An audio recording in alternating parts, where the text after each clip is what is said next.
আমি রাসেল আছি সাথে। আর শুরু হয়ে গেল ভূত এফএম। আপনাদের সবাইকে স্বাগত জানাচ্ছি ভূত এফএমে। আজকে আমি আপনাদের সাজেস্ট করব যে আপনারা কোনো দিকে না যে চুপচাপ এই ঘটনাটি শুনুন। আপনার নামটা প্লিজ একটু বলবেন, কোথা থেকে এসেছেন, তারপর আপনার ঘটনায় যাব। আসসালামু আলাইকুম রাসেল ভাই। ওয়ালাইকুম আমার সালাম। নাম ফাতিমা মাহমুদ। জি। আমি মিরপুর 10 থেকে এসেছি। আমি জি। একজন স্টুডেন্ট। ওকে। তো আমি প্রথমে আমার ঘটনায় চলে যাচ্ছি। আমার ঘটনা শুরু হয় 2014 সাল থেকে।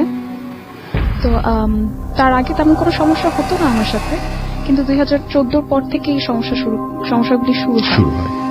তো এক রাতে আমি ঘুমাচ্ছিলাম, আমি আমার আম্মুর সাথেই ঘুমাই। তো আমি রেডিও শুনতে শুনতে একটু তন্দ্রার মতো চলে এসেছিল, দেখে আমি ঘুমিয়ে গিয়েছিলাম। তো হঠাৎ করে আমি শুনছি যে আমার জানালার ওপাশ থেকে কতগুলি কুকুরের আওয়াজ আসছে, মানে কুকুর ডাকছে, এটার শব্দ শুনতে পাচ্ছি না। তো আমার রুম হচ্ছে আমাদের বাসাটা হচ্ছে 6 তলা, আর আমার পাশের যে বিল্ডিংটা সেটা ছাদ হচ্ছে আমার রুমের পাশাপাশি একদম। তো সেই ছাদ থেকে আর কি কুকুরের আওয়াজগুলি আসছিল। তো আমি পর্দাটা সরিয়ে যখন দেখলাম ওখানে কিছুই ছিল না। আচ্ছা। তো আমি পরে মনে করলাম হয়তো বা নিচ থেকে আসছে। তো পরে আমি আবার শুয়ে পড়লাম।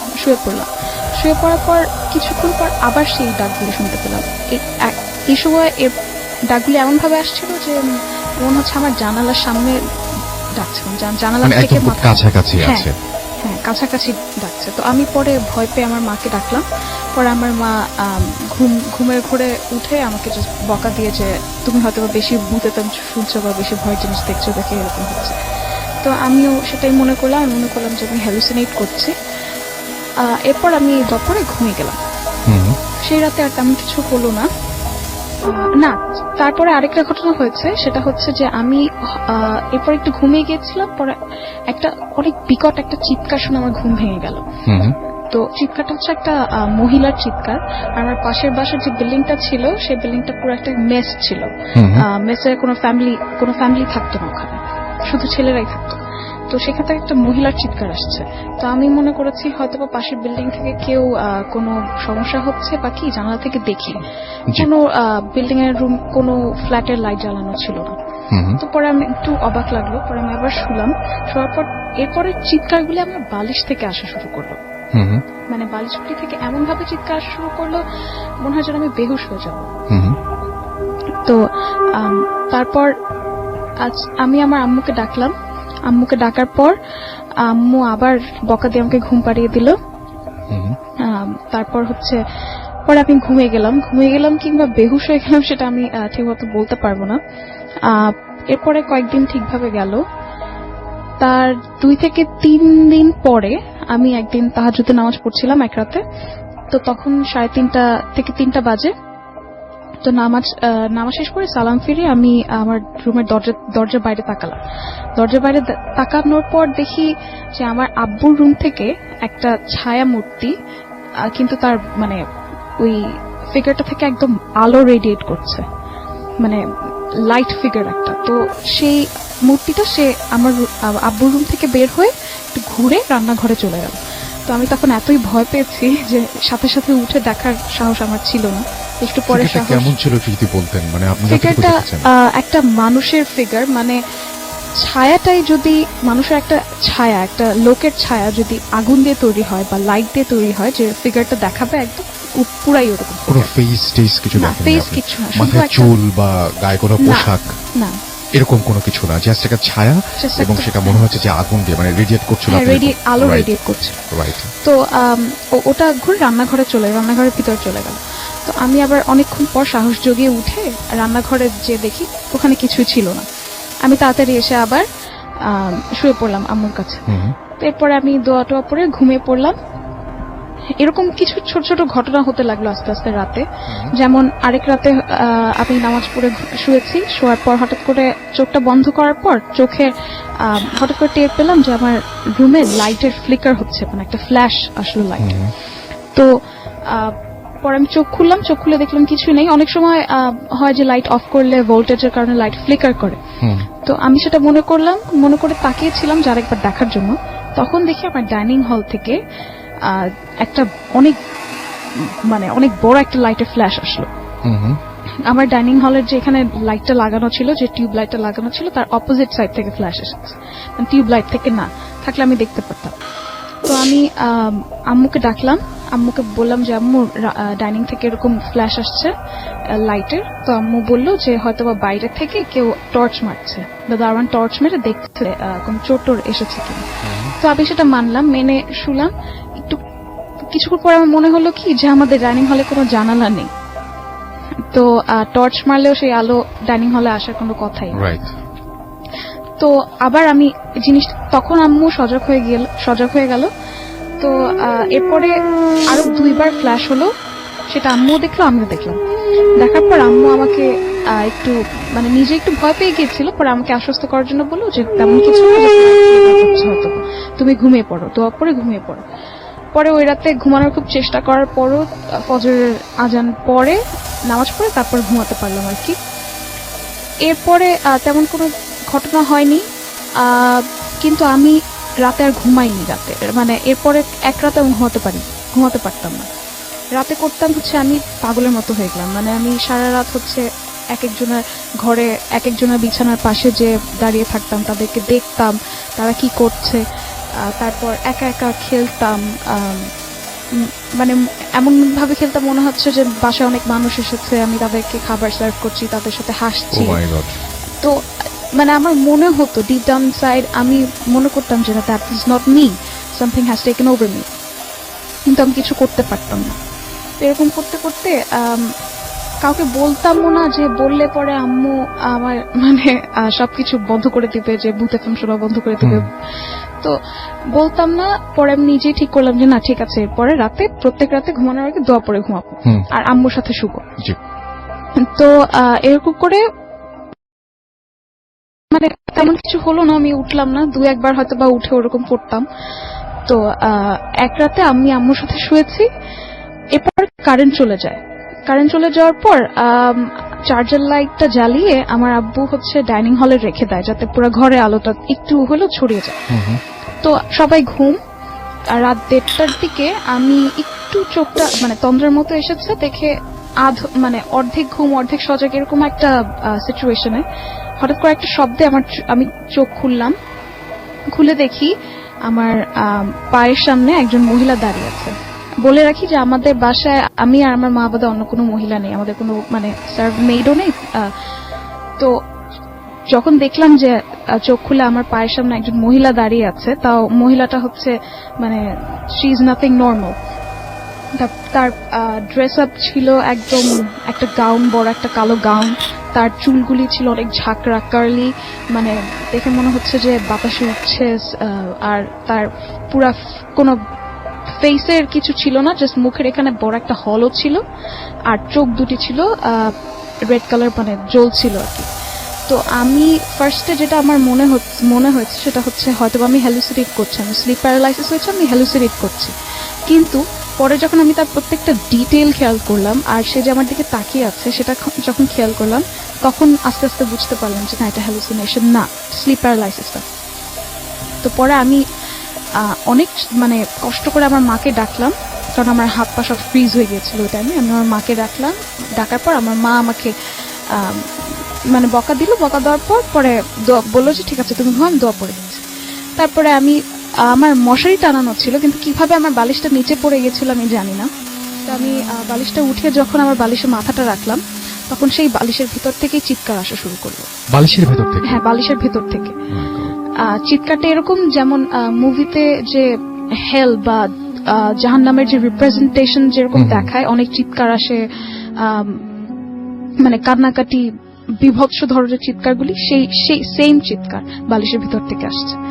তো ওটা শুনে আমি ঘুমিয়ে পড়েছি কিনা কি জানি না। পরে আমি সকালবেলা উঠে কাউকে কিছু বলিনি, পরে কয়েকদিন গিয়েছে আস্তে আস্তে, কাউকে তেমন কিছু বলিনি।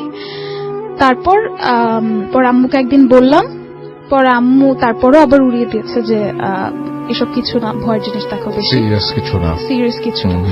তো আমি আস্তে আস্তে তার আগ পর্যন্ত, ওই মহিলাটাকে দেখার আগ পর্যন্ত মনে করেছিলাম যে হয়তো বা I have some mental issues, কিন্তু ওই মহিলাটাকে দেখার পরে বুঝলাম যে না, দিস ইজ নাথিং সাইকোলজিক্যাল। তারপর আস্তে আস্তে ওই মহিলাটাকে এরপর আমি আর বাস্তবে দেখি নাই। তারপর ওই মহিলাটাকে আমি স্বপ্নে দেখা শুরু করলাম। স্বপ্নে কিভাবে আমার এক একটা রিলেটিভের বাসায় এক এক দিন দেখতাম, এক এক রাত দেখতাম ওই মহিলাটাকে, যে সে আমার ওই রিলেটিভসদের হার্ম করছে। আমি আমার বাবাকে নিয়েও স্বপ্ন দেখেছি যে হি ওয়াজ লিটারালি কাটিং হিমসেলফ। অনেক বিজার স্বপ্ন ছিল। তো এরকম করে আমি যে সময় ওই মহিলাটাকে স্বপ্ন দেখতাম না, তখন আমার স্লিপ প্যারালাইসিস হতো ঘুমের মধ্যে, আর আমি যখন চোখ খুলতাম দেখতাম যে সেই মহিলাটা প্যারালালি আমার উপরে মানে ভাসছে আর কি। সে আমার দিকে তাকিয়ে আমার উপরে ভাসছে। তো ওই সিনগুলো দেখার টাইমে আর হয়তো বা কারো সাহসও থাকে না, শক্তিও থাকে না যে চিৎকার দেই বা কাউকে ডাকি। তো এরকম হতে লাগলো কয়েকদিন ধরে, কয়েক রাত ধরে ঘুমাতে পারতাম না একদমই। তো একদিন আমি দোয়া পড়েই ঘুমাই। এক রাতে এরকম হলো যে আমি টায়ার্ড ছিলাম, তো ঘুমিয়ে গেছি, আগে দোয়াটা পড়তে মনে নেই। তো আমি হঠাৎ করে মাঝরাতে আমার ঘুম ভেঙে গেল। ঘুম ভাঙার পর আমি দেখি আমার রুমের দরজার সামনে আমার আম্মু দাঁড়িয়ে আছে। আমি আমার মার সাথেই শুই, তো আম্মু দাঁড়িয়ে আছে, দাঁড়িয়ে আমার দিকে তাকিয়ে আছে। তো আমি মনে করলাম হয়তো বা বাথরুমে গিয়েছে ফ্রেশ হতে, এখন ঘুমাতে আসছে। তো আমি পরে আম্মুকে বললাম যে মা তুমি আসো, শো। তো আম্মু কিছু বললো না, আম্মু আমার দিকে তাকিয়ে গেছে। পরে আমি হঠাৎ করে আমার মাথায় আসলো যে আচ্ছা আম্মু যদি দাঁড়িয়ে থাকে এখানে, তাহলে আমি ধরে আছি কাকে? পরে আমি আমার সামনে তাকিয়ে দেখি আমার মাকে আমি ধরে আছি। আচ্ছা, আমার মা আমার সাথে ঘুমাচ্ছে, মানে যে দাঁড়িয়ে ছিল দরজায়, that was not my mother. পরে আমি আবার যখন তাকিয়ে দুজনকে দেখছেন আপনি একসাথে প্যারালালি, এবং একজনকে আপনি ধরে আছেন এবং একজন গেটে দাঁড়িয়ে আছে। আপনি তখন ডিসাইড করলেন বা আপনি তখন কনফার্ম হলেন কিভাবে যে মানে কে আপনার রিয়েল মাদার? বা মানে কনফার্ম হয়েছি, তখনও কনফার্ম ছিলাম না যে আমি যে মানে আসলে কি হচ্ছে। আমি তখন মানে মাত্রই ঘুম থেকে উঠেছি। পর যখন আমি ওই মূর্তিটার দিকে তাকালাম, ওই মহিলাটার দিকে, মানে যে আমার মা সে যে এসেছিল, হ্যাঁ, তো তখন দেখি সে আস্তে করে ঘুরে দরজা থেকে আবার বের হয়ে গেল। আচ্ছা, এই ব্যাপারটা নিয়ে পরে কি যখন কথা বললেন আপনার মার সাথে, তখন তিনি কি বললেন? তিনি তারপরও বললেন সেটা হ্যালুসিনেশন। আচ্ছা, ওকে। তো এরপরে যেটা হলো, তারপরে তারা সব সিরিয়াস হয়ে গেল আর কি। তো পরে আম্মুকে আমি ডাকার পর আম্মুকে ডাকলাম, আম্মু আমাকে দোয়াটা পরে করে ফেললো। এরপরে একটু পর ফজর আজান দিয়ে দিল, আর আমি তখন তো উঠেই পড়লাম। তো এরকম করে অনেকদিন যেতে লাগলো। 2014 শেষ হলো, 15-এর মাঝামাঝি, ঈদের আগে, কোরবানির ঈদের আগে আমি একদিন ঘুমাচ্ছিলাম দুপুরবেলা। তো ঘুমাচ্ছিলাম, আমি স্বপ্নে দেখছি যে ওই যে মহিলাটাকে আমি দেখতাম, সেই মহিলাটা ক্রল করে এসে, মানে হামাগুড়ি দিয়ে এসে আমার ডান পা একটা কামড় দেয়, আমার ডান পাটা টান দিয়ে এসে একটা কামড় দেয়। তো আমি সেই কামড়ের ব্যথায় ঘুম থেকে উঠে যাই। ঘুম থেকে উঠে যখন আমি পায়ের দিকে তাকাই, তখন দেখি যে পায়ের দাঁতের দাগ বসে গেছে। এটা খুব অদ্ভুত একটা ব্যাপার। এটা এটা এটা একদম আপনি সকালবেলায় না তখনই ঘুম থেকে উঠে আপনি মানে দাগ বসে আছে? ব্যথায় ঘুম থেকে উঠে দেখি যে আমার পায়ে দাগ পড়ে গেছে। আচ্ছা, আমি তখন আর দেরি করে আমি দৌড়ে যে আমার আব্বুর কাছে গেছি, যে ডাক্তার দেখালাম। তখন তারা সিরিয়াস হলো যে আসলে সামথিং ইজ রং। এরপরে আম্মু সব ঘটনা শুনলো। আম্মুকে বললাম যে মা, আমি তো তোমাকে শুরু থেকেই বলছি যে এসব হচ্ছে। তখন আম্মু আস্তে আস্তে একটু সিরিয়াস হলো, পরে আব্বু সিরিয়াস হলো। পরে সিলেটে একজন হুজুর আছে পরিচিত, তো আব্বু সেই হুজুরের কাছে গেলেন। যাওয়ার পর বললেন এরকম এরকম ও রাতে অনেক ভয় পায়, এরকম একটা মহিলাকে দেখে। তো হুজুরটা পরে আব্বুকে বলেছে যে ওকে আয়নার থেকে দূরে রাখতে, মানে আয়নার সামনে যেন বেশিক্ষণ না থাকে। আর হচ্ছে রাতে যখন ও ঘুমাবে তখন দেখবেন যে জানালার বাইরে কেউ দাঁড়িয়ে আছে কিনা। আচ্ছা, তো পরে দেখতে বলেছেন? আচ্ছা। তো আব্বু ঢাকায় আসে, তো হুজুর একটা পড়া পানি দিয়ে দেয় আর একটা তেল দিয়ে দেয়, যেটা হয়তো ঘুমানোর আগে হাতে আর পায়ে মালিশ করে করতে হয়। তো আমি সেটা করিনি, আমি অলসতার কারণে কিছুই করিনি। তো আমি একদিন ঘুমাচ্ছিলাম রাতে, তো আব্বু এসে দেখে জানালা থেকে, যে এটা আমাকে তৎক্ষণাৎ বলে নাই, পরে যখন সব সমস্যাগুলি ঠিক হয়ে গেছে তারপরে বলেছে যে আসলে একটা লোক দাঁড়িয়ে আমার রুমের দিকে তাকিয়েছিল, মানে আমাদের বিল্ডিং এর নিচে একটা পোলের পাশে দাঁড়িয়েছিল। সে দাঁড়িয়ে এক দৃষ্টিতে আমাদের মানে রুমের দিকে তাকিয়েছিল, ফ্ল্যাটের দিকে। তো এরপরে আস্তে আস্তে আমি ওই মহিলাটাকে স্বপ্ন দেখা বন্ধ হয়ে যায়। কিন্তু এরপরে স্বপ্ন দেখা শুরু হয় যে আমি এক একটা হন্টেড প্লেসে যাচ্ছি, মানে অ্যাবান্ডেন্ড হাউস গুলাতে, যে হাউসে কেউ থাকে না, ওখানে যাচ্ছি। আর ওখানে যে জিনগুলি আছে, মানে আমি এরকম না যে মানুষ মরে মানুষের আত্মা বা কিছু, জাস্ট লিটারালি জিনরা আমাকে বলছে যে আমার সাথে নাকি তারা ফ্রেন্ডশিপ করতে চায়, আমার সাথে থাকতে চায়, আমি নাকি তাদেরকে না করছি, তারা আমাকে অনেক হেল্প করতে পারবে, অনেক জিনিস দিতে পারবে। তারা আমাকে বিভিন্ন ভাবে লোভ দেখানো শুরু করে আর কি। তো এরকম হওয়ার পর আমি তাদেরকে স্বপ্নের মধ্যেই মানে না করি যে না এটা পসিবল না বা কিছু। তারপরে এটা শেষ হয়ে গেল, এই ধরনের স্বপ্ন দেখা শেষ হয়ে গেল। আবার শুরু হলো কি যে আমি স্বপ্নে দেখছি আমার কাছের মানুষদের, আমার মা বাবা, এদের হচ্ছে জিনরা পজেস করেছে, আর আমি তাদেরকে হচ্ছে এক্সোরসিজম করছি তাদের উপরে।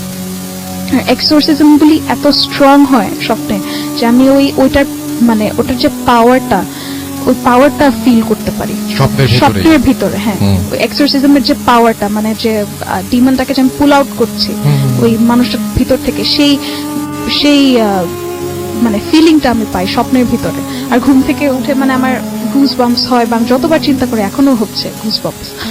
তো জিনিসটা খুবই ভয়াবহ যদি আপনি দেখেন যে আপনার কেউ কাছের মানুষকে এইভাবে পজেস করছে, আর সে বিভিন্নভাবে নিজেকে হার্ম করছে, আপনি মানে খুবই ভয়ানক। ভাগ্যে সেটা স্বপ্নে, বাস্তবে না। তো এরপরে আস্তে আস্তে আমি একদিন কিভাবে যেন স্বপ্নে দেখলাম যে আমি ওই মহিলাটার সাথে হাস্যকর, মহিলার সাথে মারামারি করে, তো মহিলাটাকে একটা বোতলের ভিতর ঢুকিয়ে ওটাকে একটা জাহাজে রেখে দেই। স্বপ্নে দেখছি। তো জাহাজে রেখে দেওয়ার পর সেই জাহাজটা একটা সমুদ্রে যাওয়ার পর ভেঙে যায়, মানে ডুবে যায় আর কি, ডুবে যায়।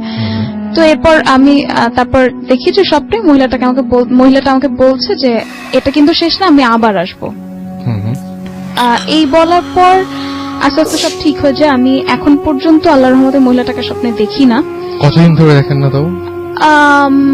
2000 লাস্ট দেখেছি 2017 এ। আচ্ছা। আর এখন 2019। It's been a long time. It's been a long time. ওই মহিলাটাকে দেখি না, কিন্তু ওই সেই এক্সোরসিজমের স্বপ্নগুলি বা যে ওই আমার ফ্রেন্ড হতে চাচ্ছে বা আমার কাছে আসতে চাচ্ছে, সেই স্বপ্নগুলি এখনো দেখেন। আচ্ছা আচ্ছা, ওকে।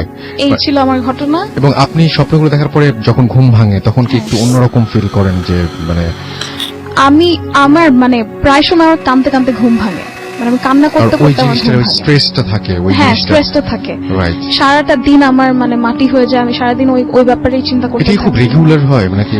না, রেগুলার না, ইদানিং একটু কমে আসছে, কিন্তু এর আগে মানে এরকমই হতো যে সপ্তাহে 7 দিনের 4 দিনে আমি এই ধরনের স্বপ্ন দেখতাম। Okay, will get back to you. আমার যেটা মনে হয় যে উনি যে ঘটনাটা খুবই অদ্ভুত, এবং সবচেয়ে বড় কথা যেটা যে আমরা সবাই দোয়া করবো যে উনি যেন এই পরিস্থিতি থেকে বেরিয়ে আসতে পারেন। আপনার নামটা প্লিজ একটু বলবেন, আপনি কোথা থেকে এসেছেন, তারপর আপনার ঘটনায় যাব। Okay, thank you so much Rasel ভাইয়া। আমি রায়ান রশিদ, এসেছি আমি বাংলা মোটর থেকে। বর্তমানে আমি বিএ শাহিন কলেজে পড়ছি। আর আমি যে স্টোরিটা বলবো, ফার্স্ট স্টোরিটা হচ্ছে আমার হুজুরের কাছ থেকে শোনা। আমার হুজুর হলেন হাফেজ মাওলানা ফয়জুর রহমান। তো আমাদের বাংলা মোটরে আপনাকে ঘটনাটা বলেছেন, রাইট? জি, ওনার কাছ থেকে আমার ম্যাক্সিমাম ঘটনা শোনা। তো উনি এই কাজটা করতে গিয়েছিলেন, এখানে একটা জিনের আছর ছিল, তো উনি এটা ছাড়াতে গিয়েছিলেন। তো যাই হোক, আমাদের বাংলা মোটর একটা বিল্ডিং রয়েছে, সে বিল্ডিংটা বিশাল বড়, অনেকগুলো ইউনিট নিয়ে রয়েছে। তো একটা ইউনিটে একজন লোক, ওনার যে মেয়ে, ও আমার ফ্রেন্ড, এবং ওনার যে পাশের ইউনিটে যে থাকে সেও আমার ফ্রেন্ড। তো ওনার যে মেয়ে, মানে যারা ফ্ল্যাট কিনেছেন তারা হচ্ছে বিদেশে থাকেন, অর্থাৎ ইউএসএ তে ওনারা হচ্ছে ওইখানেই ম্যাক্সিমাম টাইম থাকেন, এবং তার যে পাশের ইউনিট সেখানে আমার ফ্রেন্ডরা থাকে। তো সেই ইউনিটে ম্যাক্সিমাম টাইমে ওটা হচ্ছে তালাবদ্ধ থাকে। ওইখানে ওই আমার মেয়ে ফ্রেন্ডটার নাম হলো ভাবনা। তো ভাবনার বাবা ওইখানে শুরু থেকেই কখনো হচ্ছে ফ্ল্যাট ভাড়া দেননি। তালাবদ্ধ করে রেখে গিয়েছেন। ওনারা মেইনলি যখন আসেন গুলশানের একটা বাড়িতে থাকেন। তো প্রায় সময় আমার বন্ধু নাইম, যে হচ্ছে ওই ভাবনার বাসার পাশে ইউনিটে থাকে, সে হচ্ছে বিভিন্ন ধরনের আওয়াজ, লাইক কুকুরের আওয়াজ বা কবুতরের আওয়াজ, বিভিন্ন সময় হচ্ছে মনে হয় কেউ একজন নক করছে, কেউ একজন কোনো কিছু থ্রো করছে, এই টাইপের আওয়াজ শুনতে পায়। শুধু নাইম না, নাইমের বাবা মা এভরিওয়ান এটা শুনতে পায়। তো এক সময় হচ্ছে ভাবনার ফ্যামিলি দেশে আসে এবং দেশে এসে ওই বাড়িতে কিছুদিনের জন্য থাকা স্টার্ট করে। তো এর মাঝেই ভাবনার মা মাঝে মাঝে বিভিন্ন ধরনের ছোটখাটো ঘটনা, লাইক বাসাটা বেশ মোটামুটি ওনারা একটা ফ্যামিলি থাকেন, এখানে কোনো সার্ভেন্ট নেই বা কেউ বাইরে থেকে কোনো পার্সন আসে না। বাট ভাবনার মা হচ্ছে এই টাইপের শুনতে পায় যে কেউ একজন হাঁটছে, সেভাবে হয়তো ভাবনা হাঁটছে বা এই টাইপের কিছু। বাট আবার সে চিন্তা করে এত রাত্রে কেন হচ্ছে ভাবনা হাঁটবে, তো এই টাইপের। বাট তারা কি অ্যাকচুয়ালি রাসেল ভাইয়া, তারা বাইরে থাকে আর তারা হচ্ছে একটু মডার্ন টাইপের মানুষ, তো এই টাইপের তারা আগে বিলিভ করতো না।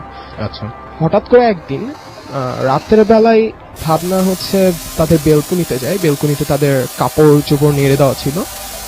তো ভাবনা হচ্ছে সেখানে বেলকুনিতে দাঁড়িয়ে ফোনে কথা বলছিল। হঠাৎ করে তার চোখ যায় বেলকুনির কোণে, সেখানে সে দেখতে পায় যে একটা মেয়ে, ছোট বাচ্চা, বেশি না, বয়স হয়তো 5 থেকে 6 বছর হবে, সে হচ্ছে সেখানে বসে বসে কাঁদছে এবং তার মাথাটা একেবারে নিচু করে দেওয়া, হাঁটু গেড়ে বসে আছে এবং তার মাথা একেবারে নিচু।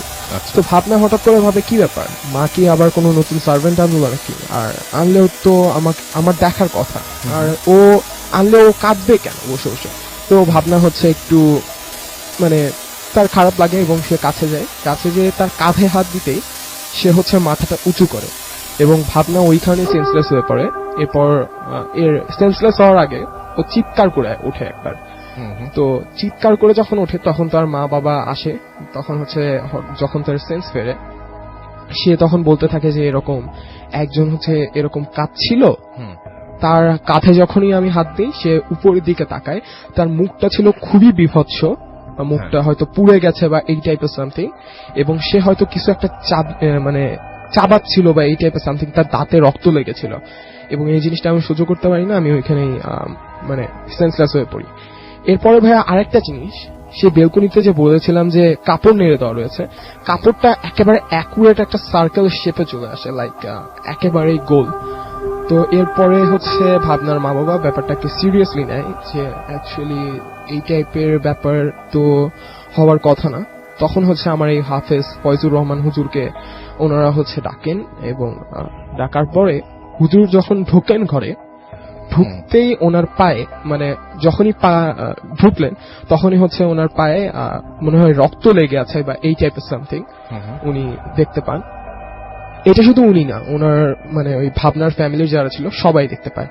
এরপরে হচ্ছে হুজুর ঢুকে একটা কাজ করেন, উনি জমজম পানি দিয়ে চারপাশে একটা সার্কেল টাইপের করে ফেলেন। আচ্ছা, অনেক জমজম পানি নিয়ে সার্কেল টাইপের করে করতেই দেখেন যে সামনে হঠাৎ করে একটা কালো বিড়াল চলে আসে হঠাৎ করে এবং সেই সার্কেলটাকে বরাবর করে ঘুরতে থাকে এবং যখনই পিছনে যাচ্ছে সে বিড়াল থেকে শেয়াল, শেয়াল থেকে আবার বিড়াল বা এই টাইপের বিভিন্ন ধরনের জীবজন্তু হওয়া স্টার্ট করে এবং এটা সবার চোখের সামনে রাসেল ভাইয়া, তারা একেবারে সবাই চোখের সামনেই তারা এই জিনিসটা চেঞ্জ হচ্ছে।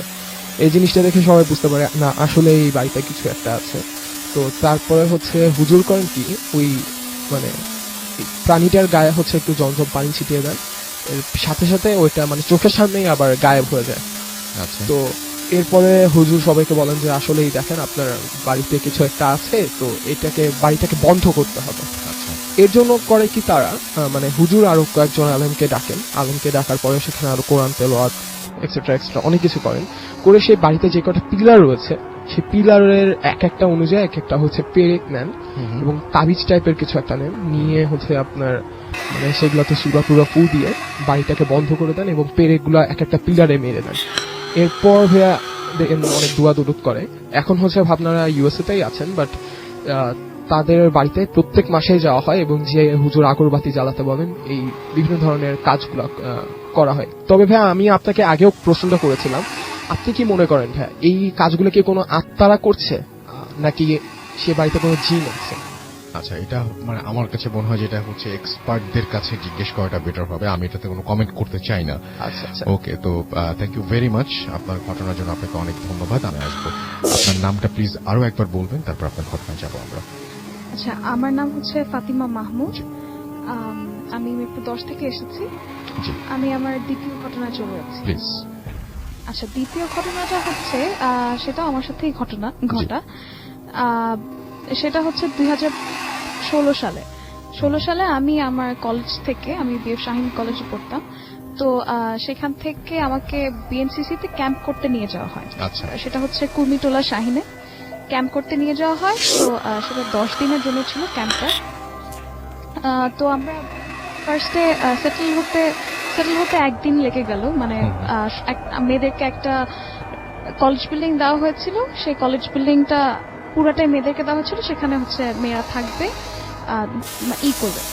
তো ওখানে মেয়েদেরকে দেওয়া হয়েছিল নিচতলা আর দোতলা, একতলা আর দোতলা দেওয়া হয়েছিল, 3তলা আর 4তলা খালি ছিল, ওখানে কেউ যেতে পারতো না। জাস্ট কলেজের যখন ক্লাস হতো তখন ওটা খোলা হতো। আচ্ছা। তো এর আগে আমি আমার অন্যান্য ফ্রেন্ডসদের কাছে শুনেছি যে ওই কলেজ বিল্ডিংটা অনেক ইনফেমাস ছিল এইসব প্যারানর্মাল অ্যাক্টিভিটিস এর জন্য। তো আমার আরো একটু মজা লেগেছিল যে ওখানেই দিয়েছে আমাদেরকে। তো আমরা এরকম করে কয়েকদিন গেল। ফার্স্টে 4 দিন চলে গেল, তেমন কিছু হলো না। এরপরে 5th ডেতে আমাদেরকে লাঞ্চের জন্য ডাকা হলো। লাঞ্চ যখন ডাকা হলো, তো আমি আমার ফ্রেন্ডসদেরকে নিয়ে ওয়াশরুমে হচ্ছে আমাদেরকে নিজেদের প্লেটস আর গ্লাস এগুলি সব নিয়ে যাওয়া লাগতো। তো সেগুলি আমরা ওয়াশ করার জন্য ওয়াশরুমে গেলাম, আমি আর আমার একটা ফ্রেন্ড, ওর নাম হচ্ছে ইলহাম। তো ওর প্লেটস ধোয়ার পর ও বের হয়ে গেল, বের হয়ে আমাকে বলল যে তুই আয়। এরপর আমি আমার প্লেট ধুয়ে বের হয়ে, কলেজ বিল্ডিংটা ছিল স্কোয়ার, তো এক সাইডে দাঁড়ালে অপোজিট সাইডটা দেখা যেত, মানে নিচ পর্যন্ত দেখা যেত। তো আমি দেখলাম যে ইলহাম নিচে যে আমাকে গেটের সামনে দাঁড়িয়ে ডাকছে যে ফাতিমা তুই নিচে আয় তাড়াতাড়ি। সে খুব রাগ হয়ে আমাকে ডাকছে। তো আমি এবার চিন্তা করলাম যে আমার উপর রাগ হলো কেন, এই মাত্রই তো গেল এখান থেকে, আমি তো কিছু করিনি। তো পরে আমি আবার দেখলাম যে আমাদের যে রুমটা দেওয়া হয়েছিল, রুমের সামনে আমার বাকি ফ্রেন্ডসরা দাঁড়িয়ে আছে। তো আমি যে তাদের কাছে গেলাম, যাওয়ার পর যেটা দেখলাম সেটা হচ্ছে ইলহামও ওদের সাথে দাঁড়িয়েছিল। আচ্ছা। দাঁড়িয়েছিল, পরে আমি তাকে জিজ্ঞেস করলাম কি ব্যাপার ইলহাম, তুই না নিচে গেলি, তুই আবার এখানে উপর আসলি কিভাবে? বলে যে আমি তো যাইনি নিচে, আমি তো তোর জন্য ওয়েট করছি। আচ্ছা। তারপর তো আমি একদম মানে ভয় পেয়ে গেলাম যে ওটা তাহলে কে ছিল ওখানে। তো এরপরে আমি দেখলাম না আর, আমি নিচে গেলাম, নিচে যে খোঁজাখুঁজি করলাম যে ওটা কে ছিল, আমাকে কে ডাকলো, দেখেনি। ইলহামের পাশে একটা মেয়ে ছিল, যে ওই যে যখন ইলহাম নিচে বসে আমাকে ডাকছিল, বা ইলহাম বা ওটা যে ছিল আমি জানি না, ওই মেয়েটাকে আমি চিনতাম। তো তাকে আমি জিজ্ঞেস করলাম যে তুমি কি দেখেছো না ইলহাম আমাকে ডেকেছে? তো সে আমাকে বলেছে না, সে দেখেনি। অথচ আমি স্পষ্ট শুনেছি এবং দেখেছি যে ইলহাম আমাকে ডেকেছে নিচে। এটা গেল একদিনের ঘটনা। তো আমাদের ক্যাম্পে রাতে আবার কালচারাল নাইট হতো, তো সেখানে এক একজন অনেক কিছু পারফর্ম করতো। তো আমাদের গ্রুপটার ডান্স পারফরমেন্স ছিল। তো আমরা একটা মানে রাতে সবাই ঘুমিয়ে যাওয়ার পরে একটা ক্লাসরুমে, মানে একটা রুম নিয়ে আমরা ডান্স প্র্যাকটিস করতাম একদম আস্তে, যাতে কেউ না শুনে, কারণ পরে অনেক ভোরে ওঠা লাগতো আমাদের। তো আমরা প্র্যাকটিস করছি। তো আমি আর আমার একটা ফ্রেন্ড বারান্দায় দাঁড়িয়ে গল্প করছিলাম। আমাদের পার্টটা প্র্যাকটিস করা শেষ, একটা ব্রেক নিয়ে আমরা বাইরে দাঁড়িয়ে গল্প করছিলাম। তো মাঝে মধ্যে শুনেছি অন্য ফ্রেন্ডসদের কাছে যে এভাবে একটা মেয়েকে নাকি দেখে, দারোয়ানরা দেখে রাতে হাঁটাহাঁটি করতে। তো আমি চিন্তাও করিনি যে আমি দেখব। আমি দেখেছি যে 4তলায়, যেখানে মানে গেটের পুরো বন্ধ, মেয়েদের কাউকে মানে কেউ ওখানে যেতে পারবে না, যাওয়া নিষেধ, ওখানে দেখছি যে একটা মেয়ে ইয়েলো প্রিন্টের একটা সালোয়ার কামিজ পরা করিডোরের এক মাথা থেকে আরেক মাথা শুধু হেঁটে বেড়াচ্ছে। মানে সে ফোনেও কথা বলছে না, ফোনে কথা বললে হয়তো বা মনে হতো যে না আমাদের গ্রুপেরই কেউ উপরে গিয়ে কথা বলছে। সে ফোনে কথা বলছে না, শুধু এক মাথা থেকে আরেক মাথা দৌড়ে বেড়াচ্ছে, মানে জোরে জোরে হাঁটছে। আচ্ছা। তো ফার্স্টে স্বাভাবিক এটাই মনে হতে পারে যে পরিচিত কেউ হয়তো বা ক্যাম্পেরই কেউ। তো আমরা হাত থেকে ইশারা করলাম, কারণ জোরে ডাকলে যে স্যাররা তারা জেনে উঠে যাবে। তো আমরা হাত থেকে ইশারা করে ডাকলাম, সে তাকালো না, মানে অনেকভাবে ডাকার ট্রাই করলাম, তাকালো না। পরে অনেকক্ষণ আমরা প্র্যাকটিস করেছি, 1:30 থেকে প্রায় 3টা পর্যন্ত, 1.5 ঘন্টা 2 ঘন্টা ধরে প্র্যাকটিস করেছি। সে ততক্ষণ ধরে ওই মেয়েটা হাঁটছিল, মানে আমি পরে কোনো কারণ ছাড়াই, কোনো ধরনের কোনো কারণ স্পেসিফিক কোনো হ্যাঁ। রিজন ছিল না। তো হাঁটছিল, মানে আমি হাঁটছিল দেখে আমি ভিতরে চলে এসেছি, ভেবেছি যে হয়তো বা কোনো কথা টথা বলছে, পরে আবার চলে আসবে নিচে।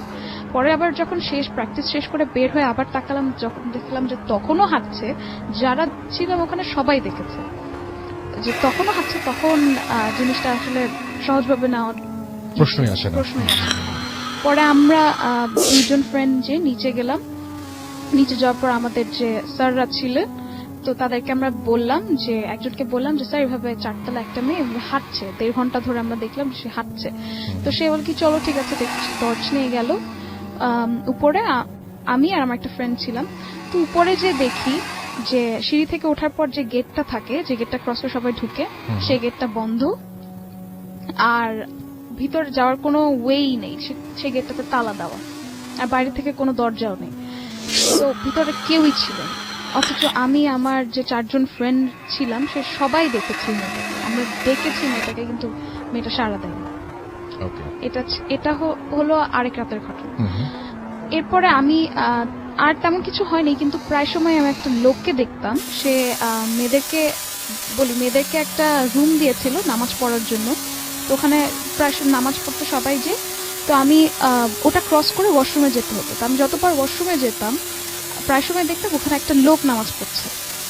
লোকটা হচ্ছে একটু বয়স্ক, সে ব্রাউন কালারের একটা পাঞ্জাবি পরা, তার দাড়ি হচ্ছে সাদা টুপি পরে নামাজ পড়ছে এক্স্যাক্ট স্পটে। যতবার দেখেছি সে এক্স্যাক্ট স্পটটাতে বসে নামাজ পড়ছে। তো নর্মাল লেগেছে আমার কাছে দিনের বেলা যে সে নামাজ পড়তেই পারে। এরকম করে আমি 10 দিনের প্রায় 8 দিনই তাকে দেখেছি দিনের বেলা। কিন্তু এর 2 দিন আমি দেখেছি ওনাকে যে সে রাত 3:30টার দিকে নামাজ পড়ছে ওখানে। ওই লোকটা রাত 3:30টার দিকে, রুম অন্ধকার, কিন্তু যে লাইটটা আসছে সেই লাইট থেকে বোঝা যাচ্ছে যে ওই লোকটাই। আমি টাইম দেখলাম যে 3:30 বাজে। আমি আমার একটা ফ্রেন্ডকে নিয়ে গিয়েছি ওয়াশরুমে, সে আগে চলে গেছে, আমি আস্তে আস্তে আসছি, তখন দেখেছি। তো আমি ভয় পেয়ে আমার ফ্রেন্ডকে দৌড় দিয়ে নিয়ে আসলাম যে দেখ ওখানে কে নামাজ পড়ছে। তো সে এসে দেখে রুম তালা দেওয়া বন্ধ ছিল, ভিতর থেকে না বাইরে থেকে বন্ধ ছিল। আমরা যে দেখি যে ওখানে কেউ নেই। এরকম করে 2 দিন দেখেছি আমি ওই লোকটাকে রাতে, একদম গভীর রাতে নামাজ পড়তে। কিন্তু যখন দেখেছি অন্যদেরকে, তারা কেউ দেখেনি। এই ছিল আমার ঘটনা। Thank you so much. আমরা দ্বিতীয় ঘটনাটা শুনে ফেললাম, এবং আমি দেখতে পাচ্ছি কাছে আপনার নামটা প্লিজ একটু বলবেন, কোথা থেকে এসেছেন, তারপরে আপনার ঘটনায় যাবো আমরা। থ্যাংক ইউ রাসেল ভাই, ফর ইনভাইট মি। মূলত এটা আমার প্রথম ভূত এফএমে আসা। আচ্ছা, আমার পরিচয়টা আমি দিচ্ছি। আমি সুমন, মালিবাগ চৌধুরীপাড়া থেকে এসেছি। জি রাসেল ভাই, এই গল্পটা আমি কালেক্ট করেছি আমি 2018 ফেব্রুয়ারিতে আমি ইন্ডিয়ার দার্জিলিং এ ঘুরতে গিয়েছিলাম আমার অফিসের কলিগের একসাথে। তো সেখানে মূলত আমরা যেদিন গিয়েছিলাম তার পরের দিন আমাদের কালিম্পং এ যাওয়ার কথা ছিল। তখন আমরা একটা জিপ ভাড়া নিই। তো জিপ ভাড়া নিয়ে আমরা রওনা দিই সকালের দিকে। তো সকালে যাওয়ার পথে কালিম্পংটা অ্যাকচুয়ালি যারা ওখানে গিয়েছেন তারা ভালো জানেন যে ওটা কিন্তু মূলত পাহাড়ি একটা জায়গা, যেখানে এক পাশে হলো পাহাড়, আরেক পাশে মানে খাদ। সেখানে কিন্তু পাহাড়ি অনেক গাছ আছে, এবং এক পাশটা যেটা বলতে পারেন অনেকটা জঙ্গল, ম্যাক্সিমাম জায়গাটাই হচ্ছে জঙ্গল মতো দেখায়। তো ওখানে যাওয়ার পথে আমার আবার মূলত গল্প কালেক্ট করার একটা ইচ্ছে সবসময় থাকে। তো আমাদের ড্রাইভারকে আমি জিজ্ঞেস করলাম যে আপনি যে এতদিন ধরে এই পথ ধরে গাড়ি চালান, আপনি কি কখনো এরকম কোনো প্যারানর্মাল অ্যাক্টিভিটির সম্মুখীন হয়েছেন বা ভূত বা জিনের সম্মুখীন হয়েছেন কিনা? তো উনি বলেন যে হ্যাঁ, ওনার সাথে একটা ঘটনা ঘটেছিল, যেটা হচ্ছে আপনার 2014 সালে, সেটা জানুয়ারির দিকে। তো আমরা সবাই উৎসুক হয়ে গল্পটা ঘটনাটা জানতে চাইলাম তার কাছে। তো উনি তখন গাড়ি চালাচ্ছিলেন, রানিং অন দ্য ওয়েতে ছিলাম আমরা কালিম্পং এর উদ্দেশ্যে। তো উনি শুরু করেন, উনি যেভাবে বলছেন আমি সেভাবেই বলার চেষ্টা করছি। উনি যেটা বললেন যে উনি দার্জিলিং থেকে কালিম্পং এর উদ্দেশ্যে রওনা দেন প্রতিদিনের মতোই। তো সেদিনও উনি সেই একইভাবে গিয়েছিলেন। তো কালিম্পং এ যাওয়ার পরে ওনার ওখানে বেশ কিছু কাজ ছিল, কাজ শেষ করতে করতে ওনার একটু লেট হয়ে যায়। তো লেট হয়ে যাবার পর উনি মানে ব্যাক করবেন এখন কালিম্পং থেকে দার্জিলিং সিটিতে। বাট যেটা হয় যে অন্যান্য দিনের থেকে সেদিন তার একটু লেট হয়ে যায়, তখন রাত আনুমানিক আপনার 10:30টার মতো হবে। তো একটু বলে রাখা ভালো যে আপনার দার্জিলিং সিটিতে যারা গেছেন বা ঘুরতে গেছেন তারা হয়তো জানেন যে রাতের বেলা রাত 10টা মানে ওখানে অনেক রাত, তার মানে ওখানে অলরেডি জনমানব শূন্য হয়ে যায় সেই জায়গাটা। সো উনি মানে নর্মালি উনি ব্যাক করছেন তখন রাত 10:30টা। তো ব্যাক করতে করতে উনি পথের মধ্যে হঠাৎ করে উনি একটা জিনিস দেখতে পান যে পথের ধারে একটা মেয়েকে উনি দেখতে পান। মেয়েটা তাকে হাত দেখাচ্ছিল যে যাতে গাড়িটার তাকে সে ড্রপ নিতে যাচ্ছিল গাড়ির কাছে। তো যখন সে মানে হাত দেখায়, সে মেয়েটাকে দেখে সে পুরোটি অবাক হয়ে যায়, কারণ এত রাতে এখানে কোনো মেয়ে থাকার কোনো সম্ভাবনাই নেই। কারণ যেহেতু ওখানে মানে রাত 8টার দিকেই মানুষ শূন্য হয়ে যায়, তো ওখানে কোনো মানুষ থাকার কথা না। তো উনি আরেকটা বিষয় জানতেন, যে প্লেসটাতে মেয়েটা দাঁড়িয়ে হাত দেখিয়ে তার কাছে লিফট চাচ্ছে সেটা মূলত একটা হন্টেড এরিয়া। কারণ এর আগেও ওখানে অনেক মানে যারা ওখানে জিপ চালায় তারা অনেকেই ওখানে অনেক মানে অশরীরী অনেক কিছুই দেখেছিল।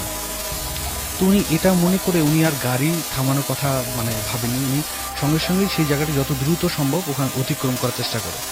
উনি জোরে গাড়ি চালানো শুরু করে এবং উনি এতটাই ভয় পেয়ে যান যে উনি পিছন ফিরেও তাকাতেও ভয় পান। উনি সঙ্গে সঙ্গে ওই জায়গাটি ত্যাগ করেন। তো যেতে যেতে মূলত তার কিছু দূর পরেই রাসেল ভাই একটা শ্মশান ঘাট পড়ে। তো শ্মশান ঘাটটা উনি যখনই অতিক্রম করতে যাবেন, অতিক্রম করে যান, তারপরে ওনার মানে গাড়িটা আর কেমন যেন একটু ভারী হয়ে যায়, মানে গাড়িটা আর চলছে না এরকম একটা অবস্থা। উনি যতই এক্সেলেটার দাবাচ্ছেন, মানে এক্সেলেটার যতই চেষ্টা করছেন গাড়িটাকে আরো একটু স্পিড তোলার জন্য, বাট গাড়িটা মোটো আগের মতো রান করছে না, গাড়িটা স্লো হয়ে গেছে। তো উনি হঠাৎ করে ওনার মাথার মধ্যে ওই জিনিসটা আসেনি যে এখানে কোনো প্যারানর্মাল ঘটনা ঘটতে পারে। উনি ভাবলেন যে হয়তো বা গাড়ির ইঞ্জিনে বা গাড়ির টায়ারে কোনো প্রবলেম হয়েছে, এর জন্য হয়তো গাড়িটা স্লো হয়ে গেছে। তো উনি গাড়িটা চেক করার জন্য উনি গাড়ি থেকে নামেন, নেমে ওনার হাতে যে মোবাইলটা ছিল সেটা লাইট জ্বালিয়ে উনি গাড়ির ইঞ্জিন এবং চাকা চেক করা শুরু করেন। উনি যখন চেক করেন, উনি চেক করে কোনো প্রবলেম খুঁজে পান না। তো উনি যখন কোনো সমস্যা পান না, উনি আবার গাড়ির দিকে ব্যাক করেন। তো উনি যেই আপনার দরজাটা খুলতে যাবেন, তখনই মূলত যেটা সব থেকে মোস্ট ইন্টারেস্টিং ঘটনাটা ঘটে যায়, মানে যেটা ভয়াবহ ঘটনা ওনার হিসাবে, সেটা হলো যে উনি দেখতে পান যে গাড়ির পেছনের সিটে সেই মেয়েটি বসে আছে, যেই মেয়েটি কিছুক্ষণ আগে ওনার কাছে গাড়িতে লিফট চেয়েছিল। তো উনি ওটা দেখার পরে উনি মানে কয়েক সেকেন্ডের জন্য স্টার্ন হয়ে যান যে উনি অ্যাকচুয়ালি কি করবেন উনি কিছুই বুঝে উঠতে পারছিলেন না। কারণ যেহেতু ওটা পাহাড়ি পথ আর তখন অলমোস্ট রাত 11টা থেকে 11:30 বাজে। সো ওখানে অ্যাকচুয়ালি কোনো মানুষজন তো নেই। সো উনি তখন কি করবেন বুঝে উঠতে পারছিলেন না। তো এক পর্যায়ে উনি ডিসাইড করেন যে উনি মানে গাড়িতেই চড়ে যাবেন। তো উনি আল্লাহর নাম নিয়ে কলমা পড়ে গাড়িতে চড়ে বসেন। রাসেল ভাই, আমি আপনাকে আগেও বলেছিলাম যে অ্যাকচুয়ালি ওখানে আমি ওনাকে জিজ্ঞেস করেছিলাম যে আপনি তো মানে পালিয়ে যেতে পারতেন, কিন্তু উনি বললেন যে ওখানে মানে পালানোর কোনো অপশন নেই, যেহেতু কোনো জায়গায় নেই, কারণ হচ্ছে পুরোটাই পাহাড়ি রাস্তা, চারিদিকেই পাহাড় জঙ্গল, কোনো মানুষ অনেক দূর পর পর একটা বসতি আসছে, বাজারের মতো কোনো একটা জায়গা অনেক দূর পর পর আসে। উনি সেটা ভেবে উনি, আর যেহেতু গাড়িটাই ওনার একটা সম্বল মানে আয় করা, ওটা ছেড়ে উনি যেতে পারছেন না ওখানে। তো উনি যা হবে ভাবলেন, আল্লাহর নাম নিয়ে কলমা পড়ে গাড়িতে উঠে গেলেন। উঠে গিয়ে উনি গাড়ি চালানো শুরু করলেন এবং গাড়ি খুব দ্রুত চালাতে শুরু করেন এবং সাথে উনি খুব জোরে জোরে কলমা পড়তে থাকেন। উনি যখন এই কথাটা বলছিলেন, উনি আসলে আমি ওনাকে দেখেছিলাম, ওনার পশম দাঁড়িয়ে গিয়েছিল সেখানে। তো যখন উনি যতই জোরে গাড়ি চালাতে থাকেন, বাট পথ যেন শেষ হচ্ছে না ওখানে। আর উনি তখন ধরেই নিয়েছিলেন যে আজকে হয়তো তার জীবনের শেষ রাত।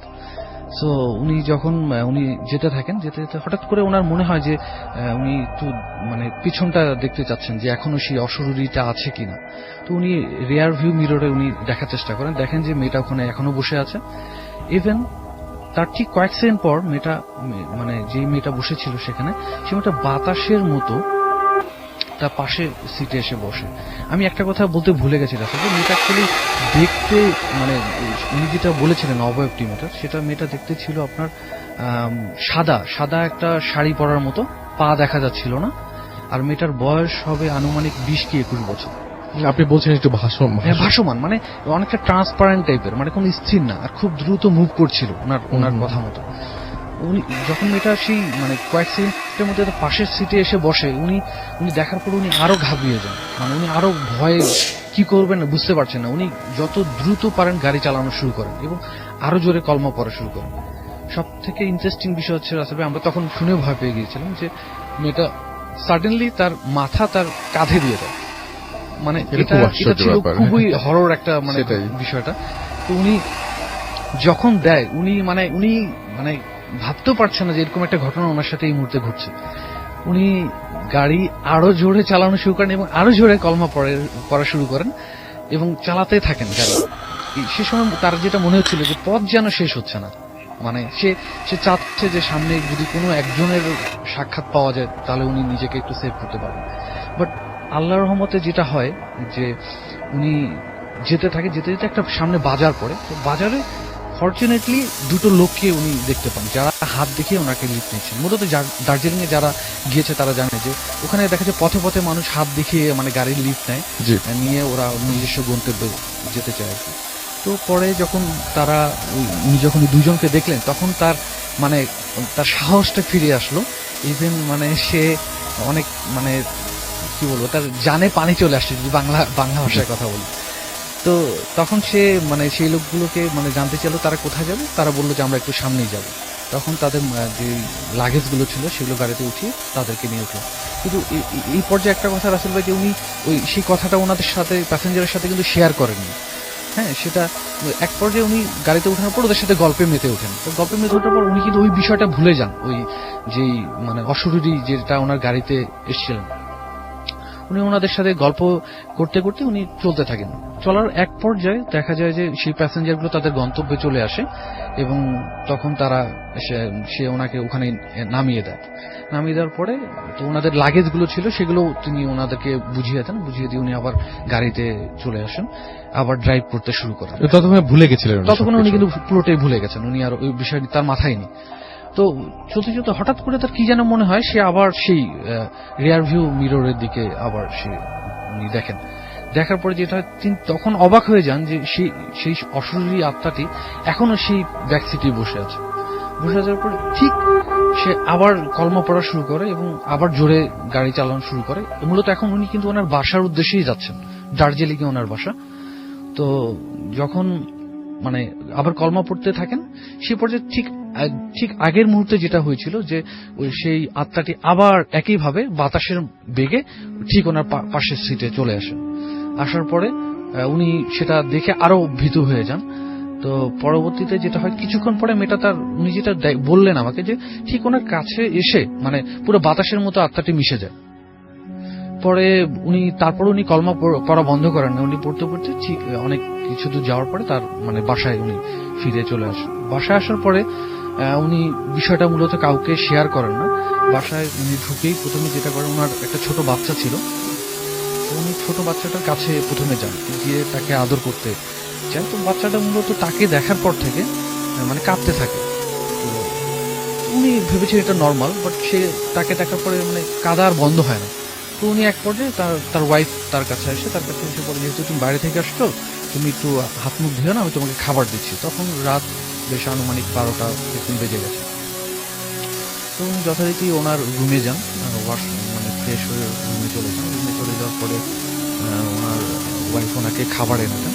বাট অ্যাকচুয়ালি ওইখানে থেকে আসার পরে ওনার শরীরটা কিন্তু আসলে অনেক ভার হয়ে যায়, মানে উনি মানে নিজেকে একটু মানে অসুস্থ ফিল করতে শুরু করেন। তো ওনাকে খাবার দিলে উনি খাবারটা খেতে পারেন। তো উনি মানে শুয়ে পড়েন। তো শুয়ে পড়ার পরে ওনার শরীর খুবই খারাপ, ঠান্ডায় উনি কাঁপছিলেন ওই সময়, মানে ওনার তখন অলমোস্ট তার বেশ জ্বর চলে আসে। তো এক পর্যায়ে উনি কি করেন, ওনার মাকে ডাকেন। ওনার মাকে বলেন যে, মা আমার মানে বেশ ঠান্ডা লাগছে, আমার কাঁপুনি দিয়ে জ্বর আসছে, আমি কি করব? তখন তার মা বলেন যে ঠিক আছে, আমি তোমাকে একটু মানে, তারপরে তার মা তার জন্য মানে কিছু গরম পানি নিয়ে আসে ভাবে যে জ্বর যেহেতু আসে একটু গরম মানে পানি পট্টি দিয়ে দেয়, দিয়ে দেওয়ার পরে তারপরও তার মানে শরীরটা খুব একটা হয় না, তার মা তাকে বলে যে তুমি ঘুমিয়ে পড়ো এখন, সকালে হতে হতে দেখবা যে জ্বর হতে চলে যাবে। তখন তার ওয়াইফ এবং তার মা তার যে যার রুমে চলে যায়, উনি তখন সেই সময় শুয়ে থাকেন, মানে ঘুমানোর চেষ্টা করেন, বাট ঘুমাতে যাচ্ছেন বাট ঘুম আসছে না, ওনার মানে এত পরিমাণে খারাপ লাগছে। তো উনি তখন হঠাৎ করে সেই মানে মানে ওনার সাথে কিছুক্ষণ আগে যে ঘটেছিল যে ঘটনাগুলো ওগুলো মনে করা শুরু করেন। তো উনি মনে করেন যে তখন উনি ভাবেন যে হয়তোবা সেই অশরীরী আত্মাটি তার উপর ভর করেছে, এর জন্য তার মানে শরীরটা এত ভার হয়ে গেছে বা মানে এত মানে তার এত মানে মানে তার জ্বর আসছে বা তার শরীরে এরকম হচ্ছে। তো আমি আপনাকে বলেছিলাম রাসেল যে ওখানকার দার্জিলিং এর যারা মানুষ তারা কিন্তু এটা বিশ্বাস করে যে যদি কোনো ভূত পেট কারো উপর আসর করে, তাহলে যদি তারা গালিগালাজ করে সেই ভূত পেটটিকে, সে তাহলে তার শরীর ছেড়ে চলে যায়, এটা তারা বিশ্বাস করে ওখানকার মানুষরা। তো উনি যথারীতি মানে ওটাই ওই জিনিসটা করার চেষ্টা করেন। উনি হঠাৎ করে মানে গালিগালাজ করা শুরু করেন, তিনি মনে করেন যে এটা বললে হয়তো ওনার কাছ থেকে ওই জিনিসটা হয়তো চলে যাবে। আচ্ছা। তো এক পর্যায়ে যেটা হয় যে উনি গালি করা শুরু করেন, কিছুক্ষণ পরেই একটা ঘটনা, অদ্ভুত একটা ঘটনা ঘটে যায়, যেটা হলো যে ওনাদের যে বাথরুম ছিল সেখান থেকে হঠাৎ করে একটা মেয়ের অদ্ভুত ধরনের কান্নার আওয়াজ তারা শুনতে পায়, খুব বিকট শব্দ।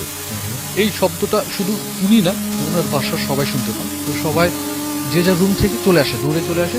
তো ওনারা প্রথমে বাথরুম থেকে যেহেতু শব্দটা আসছিল, তো ওরা বাথরুমে প্রথমে গিয়ে চেক করে যে কি হচ্ছে, বাথরুমে কি মানে কি জিনিসটা কি।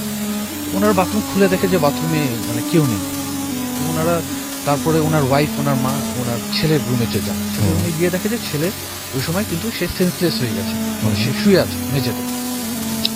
তো তারা অবাক হয়ে যায় যে মানে মানে বিষয়টা কি, মানে এরকম চিৎকার একটা সাউন্ড আসছে, বাট তার ছেলেও এখন মানে সেন্সলেস, কথা বলছে না। তো তারা সকাল হওয়া পর্যন্ত মূলত ওয়েট করে। তা যখন সকাল হয়ে যায় মানে ভোরবেলা, তখন তার তখন সেন্সটা ফিরে আসে। তখন তারা তাকে জিজ্ঞেস করে যে মানে তোমার কি হয়েছিল। তখন সে তাদের সাথে শেয়ার করে যে রাতের বেলা একটা হয়েছিল, এরপর থেকে আমি এখন মানে কিছুই জানি না, রাতে আমি কখন হয়ে গেছে, কি হয়েছে। তো তারা তখন ঠিক করে যে তাকে তাদের এলাকার যে ইমাম সাহেব ছিলেন তাকে তার কাছে তারা নিয়ে যান। আচ্ছা। যখন তারা নিয়ে যাওয়ার পরে ইমাম সাহেব ওনাকে তখন জিজ্ঞেস করে যে মানে আপনার সাথে কি হয়েছিল গতকাল। উনি পুরো ঘটনাটাই শেয়ার করে তখন, হ্যাঁ, ওনার সাথে যে ঘটনাগুলো হয়েছে। তো ইমাম সাহেব পুরো ঘটনাটা শোনার পরে উনি মানে ওনাদেরকে যেটা বলেন যে ওনার অ্যাকচুয়ালি ওনার সাথে মানে যে জিনিসটা ছিল সেই জিনিসটা খুব একটা মানে ভালো জিনিস ছিল না, সে তার বড় একটা ক্ষতি করে ফেলতে পারত। তো আল্লাহ তাকে মানে সেভ করেছেন ওনার ভাষা অনুযায়ী। তো উনি তারপরে ওনাকে মানে একটু ঝাড়ফুঁক দিয়ে দেন, পানি পোড়া তেল পরা পরিয়ে ওনাকে বলেন যে এখন উনি যাতে বাসায় যাতে নিয়ে যায় তাকে। উনি রাসেল ভাই যেটা হচ্ছে যে উনি তারপরে বাসায় তার ফ্যামিলি তাকে নিয়ে যায়। উনি এতটাই অসুস্থ হয়ে গিয়েছিলেন যে নিজের শরীর মানে নিজে যে হেঁটে যাবে এই শক্তিটা তার ছিল না। তাকে নিয়ে যাওয়ার পরে বাসায় উনি যাওয়ার পরে উনি তখনও অসুস্থ। উনি অলমোস্ট আমাকে যেটা বলেছিলেন যে 20 দিন উনি বিছানা থেকে উঠতে পারেন, এতটাই অসুস্থ ছিলেন। এরপরে তো 20 দিন পরে উনি আস্তে আস্তে সুস্থ হতে শুরু করেন। তা এক পর্যায়ে যেটা হয় যে উনি মানে পুরোপুরি সুস্থ হয়ে যান, তখন উনি মানে আবার তার জিপ মানে গাড়ি চালানো শুরু করেন। অ্যাকচুয়ালি উনি বলেছিলেন যে অ্যাকচুয়ালি এই গাড়িতেই তার সম্ভব, কারণ গাড়ি না চালালে তো সংসার চলবে না, এটা একটা ওনার ছিল। তো উনি এখনো সেই পথ দিয়েই মানে চলাচল করেন এবং এরপরও নাকি উনি অনেক কিছুই মানে দেখেছেন ওই জায়গায়, যে জায়গাটা। আর যে জায়গাটা মূলত রাস্তাতে ঘটনাটা ঘটেছিল ওটা কিন্তু একটা হন্টেড, মানে ওখানে এলাকার লোকজন যারা বলে তারা বলে যে ওখানে অনেক মানুষদেরকে মেরে ফেলে দেওয়া হতো, মানে ওটা একটা জঙ্গলের মতো ছিল পাহাড়ের পাশে। তো যার জন্যই ওই এলাকাটায় মানে কেউ নর্মালি মানে মানে একা কেউ যেত না। তো তখন উনি সেই গাড়ি চালানো তো শুরু করে দিলেন। তো এরপর থেকে উনি যেটা আমি অফিয়ার আপনাকে বলেছিলাম যে উনি মানে এরপর থেকে উনি যখনই কোনো একা মানে যেতে শুরু করেন তখন উনি মানে সিগারেট খাওয়া শুরু করে দেন। আমি আবার জিজ্ঞেস করেছিলাম যে কেন আপনি সিগারেট কেন মানে মানে খাচ্ছেন। উনি বলেন যে আসলে উনি বিশ্বাস করেন এটা যে মানে আগুন জাতীয় জিনিসকে এই ধরনের মানে ভূত পেতরা ভয় পেয়ে থাকে, এগুলো দেখলে তারা আসবে না। তো এখনো ওনার নাকি মানে যখনই ওই জোনটা দিয়ে যায়, হন্টেড প্লেসটা দিয়ে যায়, তার এখনো নাকি গা শিউরে ওঠে। সো রাসেল ভাই এটাই ছিল আমার ঘটনা। ঘটনা। থ্যাংক ইউ সো মাচ আপনার ঘটনার জন্য। আপনাকে অনেক ধন্যবাদ। আশা করছি যে আপনাদের ওই ঘটনাটি অনেক বেশি ভালো। আমাদের সঙ্গে আছেন এই মুহূর্তে হাফেজ মাইনুদ্দিন সাহেব। তিনি একটা রিসেন্টলি তার জানা একটা ঘটনা তিনি এখন শেয়ার করবেন। চলুন শুনে আসি তার কাছ থেকে তার ঘটনাটি। আসসালামু আলাইকুম। ওয়ালাইকুম আসসালাম। ফেব্রুয়ারির 2 তারিখ ছিল ঘটনাটা, জি। যেটা আমাদের কাছে আসে মাদারীপুর থেকে। গভীর রাত্রিতে মসজিদের মুয়াজ্জিন সাহেব ঘুমাইতেছিলেন, তো সেখানে রাত 1:30 বাজে ওনাকে একটা ব্যক্তি এসে দরজা নক করে জাগিয়ে তুলে এবং মুয়াজ্জিন সাহেবকে বলে যে এই মুহূর্তে আমার সাথে যেতে হবে, একটা মুমূর্ষ রোগী মৃত্যুশয্যায়, তাকে তওবা করাতে হবে এবং দোয়া করতে হবে। তো মুয়াজ্জিন সাহেব হুজুর তাকে বারণ করলেন যে এখন আপনি তো যাব, আমি ফজর নামাজে পরে যাব, আপনি তার কাছে বসে কলেমা পড়তে থাকেন। তো সেই মুহূর্তে উনি দেখেন যে আরো ছোট এবং প্রায় 10-12 জন আর কি ছোট বড় মানুষ মিলে আসে তাকে নেওয়ার জন্য। তো উনি বারণ করে দিলেন যে এখন রাত, এখন যাওয়া যাবে না, আপনি তার সামনে বসে কলেমা পড়তে থাকেন, দোয়া করতে থাকেন, আমি ফজর নামাজে পরেই চলে যাব। তো প্রথম যে ব্যক্তি ওনার কাছে আসছিলেন উনি তাকে বুকের মধ্যে একটা আঁচড় দেন রাগে, যে কেন যাবেন না। তো উনি বিষয়টা আঁচড় দেওয়াতে উনি একটা ভয়ভীতি পেয়ে মুয়াজ্জিন সাহেব সেখানেই আজান দিলেন, আল্লাহু আকবার বলি যখন আর এই দাঁড়িয়ে আজান দেওয়া শুরু করলেন, সেই মুহূর্তে এই ব্যক্তি সহকারে যারা পিছনে আসছিল প্রায় 10-12টা বিড়াল হয়ে গেছে এবং ধাপাধাপি খুব চেঁচামেচি হই হুল্লোড় করতেছে ওরা। তো সেই মুহূর্তে মুয়াজ্জিন সাহেব দরজাটাকে বন্ধ করে দিতেন, বন্ধ করে ওনার যে ঘুমানোর বেডটা ছিল চৌকিটা, সেখানে দেখেন যে একটা মৃত ব্যক্তির লাশ। তো উনি এটা অবাক হন যে এখানে কিসের লাশ, অবশ্যই তাহলে সেটা মসজিদের মধ্যে জিন। তো উনি লাশের সামনে যখন যান, চৌকিতে যান, দেখেন যে লাশটার মধ্যে ওনার বাবার আর সুরত, ওনার বাবার চেহারা মতো। উনি অবাক হন যে আমার বাবার এখানে লাশ কেন দেখা দিতেছে। তো এর মুহূর্তেই ওনার একটা ফোন আসে, উনি কল রিসিভ করেন এবং শুনতে পারেন যে ওনার বাবা ইন্তেকাল করেন। তো উনি অবাক হয়েছেন যে এখানে লাশ দেখতেছে আমার বাবার, এবং ফোনে বলতেছে যে ওনার বাবা মারা গেছে। তো উনি অনেক কান্না চিৎকার করার সাথে সাথে যে যারা বিড়াল হয়ে গেছে তারাও খুব আরো বেশি কান্না করতে লাগলো এবং খুব লাফালাফি করতে শুরু করে দিল। তো ওনাকে আবার ফোনে বলা হলো যে তোমার ঢাকায় আসতে হবে না, লাশ গ্রামে আসে দাফন দেওয়া হবে, এখানেই জানাজা হবে। তো উনি গ্রামে রয়ে গেলেন। সেই লাশটা ফিরতে ফিরতে রাত 8-9টা বেজে যায়। তো সেই লাশটা যখন গ্রামে আসে, তো জানাজা যখন দেবে, তখন ওনার ঢাকায় ওনার আব্বু মুয়াজ্জিন ইয়া করতেন, মসজিদের মুয়াজ্জিন ছিলেন। তো ওনার মসজিদের ইমাম সাহেব যিনি ছিলেন উনিও তার জানাজা পড়ার জন্য আসছে। তো উনি জানাজা পড়াইছেন, কিন্তু ছেলের সাথে কথা বলে নাই, কিছু দেখা সাক্ষাৎ করা হয়নি, শুধু জানাজা পড়িয়ে চলে গেছিলেন। কিন্তু ঘটনা হইতেছে পরের দিন সেই ঢাকার ইমাম সাহেব হুজুর তাকে একটি ফোন করে তাকে দুঃখ প্রকাশ করে বলে যে বাবা, আমি তো তোমার বাবার জানাজা আসতে পারিনি, তোমার বাবার দাফনটা মাটিটা তারপরে তোমার কেমন হইলো, ঠিক মতো করেছো কিনা, কান্দাকাটি করো না। শোক বার্তা যখন জানাতে ছিল তখন সেই ছেলেটা অবাক হয়ে বলতেছে, আপনি তো আমার বাবার জানাজা নিজেই পড়ে গেছেন, আমাদের তো আপনাকেই জানাজা পড়েছেন। তখন উনি বলেন, না আমি তো আসি নাই, আমি মসজিদের দায়িত্ব থাকার কারণে আমি জানাজা পড়াতে আসতে পারিনি। ছেলেটা অবাক হলেন, তাহলে জানাজা কে পড়ালো? তখন উনি আবার বললেন যে ইমাম সাহেব হুজুর আপনি তো পড়ায় গেছেন। তখন পরবর্তী বলছেন, না আমি পড়াতে আসিনি। পরবর্তীতে যখন ছেলেটা রাত্রিবেলা জেনে খুব দুশ্চিন্তা ছিল তাহলে কে পড়ালো, এবং উনার বাবার মৃত্যুর সংবাদটা উনি অগ্রিমে পাইছিলেন। পরে চিন্তা হয়ে উনি খুব কতদিন প্রেশান ছিলেন, রাত্রেবেলা যখন ঘুমাইতেছিলেন তখন তার কাছে যে ইমাম সাহেব হয়ে যে জানাজা পড়াইছিল সেই আইসা বলতেছে যে তোমার বাবার ছাত্র আমরা ছিলাম, আর তোমার বাবার ঢাকার যে মসজিদে মুয়াজ্জিন করতো ওই মুয়াজ্জিন সাহেব হুজুর আমাদেরকে পড়াতো। তো তোমার বাবার মৃত্যুর সংবাদটা আমরা তোমাকে দিতে আসছি, তুমি তো দোয়া করলে না, এখন তোমাকেও আমরা নিয়ে যাই। তো ওইগুলো ছিল জিন। যিনি জানাজা পড়েছেন এবং সংবাদটা দিছেন এরা জিন ছিল।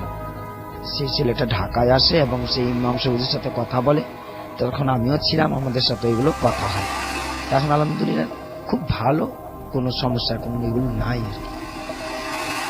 এটাই আমার ঘটনাটা ছিল। আপনার অনেক ওকে, ঠিক আছে, আপনাকে অনেক ধন্যবাদ। এন্ড আশা করছি আপনারা যারা শুনলেন তাদের কাছে এই ঘটনাটি অনেক বেশি ভালো লেগেছে। আপু আসসালামু আলাইকুম, কেমন আছেন? ওয়ালাইকুম সালাম। আসসালামু আলাইকুম সবাই। Thank you Rasel. হ্যাঁ, অনেকদিন পরে আসা হলো। হ্যাঁ।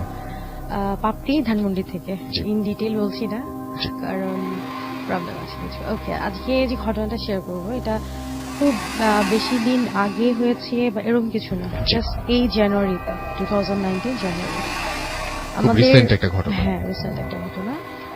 আমি আমার বাসার একদম পরের বাসাটাই, ঠিক আছে, মানে এখান থেকে পরে আর আসা শুরু হলো আগে। আমাদের এক রিলেটিভস বাড়ি করে, র্যাপিডলি ওনার বাড়ি করে, এলাকার কিছু ঝামেলা আছে, বাড়ি হয়ে যায়, খুব দ্রুত বাড়িটা হয়। জি।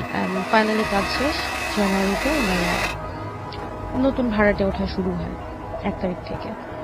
তো জানুয়ারির 1 তারিখ থেকে ভাড়াটে আসে, সবকিছুই ঠিকঠাক অ্যাজ ইউজুয়াল। 12 তারিখের দিকে, মানে 10 তারিখের পরের ঘটনাটা, ওই বাড়িতেও না যে ভাড়াটে আসেন একতলায়, তো ফার্স্টের দিকে যে রুমটা সেখানে যে ভাড়াটে আসেন ফ্ল্যাট থেকে, ওই ভদ্রলোক সকালবেলা খুব সকালে ওই আঙ্কেল থেকে চা দিয়ে চলে যায়, খুব দ্রুত, লাইক 6:30 7টা হবে, আরো সকালে হয়তো 8টা বা 9টার দিকে যখন এই বাসায় তার বুয়া আসে, ঢুকেই দেখে যে মেইন গেটটা খোলা আছে। ভেতর থেকে ইউজারলি লক করার কথা, সকালে ভেতরে নিয়ে ডাকে, বাসার যে ইয়া ছিলেন ওনাকে ডাকাডাকি করে পায় না, এবং ভেতরে বেডরুমে যেয়ে দেখে মহিলাটা সিলিংয়ে ঝুলছে, ঠিক আছে, সুইসাইড। তো অ্যাজ ইউজুয়াল খুব চিল্লাপাল্লা, সবাই এখানে লোকজন জড়ো হয় এবং পুলিশ আসে, অ্যাজ ইউজুয়াল যা হয় যে একটা সুইসাইডাল কেস। তো in the mean time police dead body নিয়ে যায়, পোস্টমর্টেম হবে। তো সেই ভদ্রলোককেও ট্রেস করা যাচ্ছে না, তার ফোন অফ। অ্যান্ড দেন রিপোর্টে যেটা দেখা যায় যে মহিলাটা সুইসাইড না, দ্যাট ওয়াজ মার্ডার। সবচেয়ে মানে কষ্টের যে বিষয়টা, the lady was 5 to 6 months pregnant that time.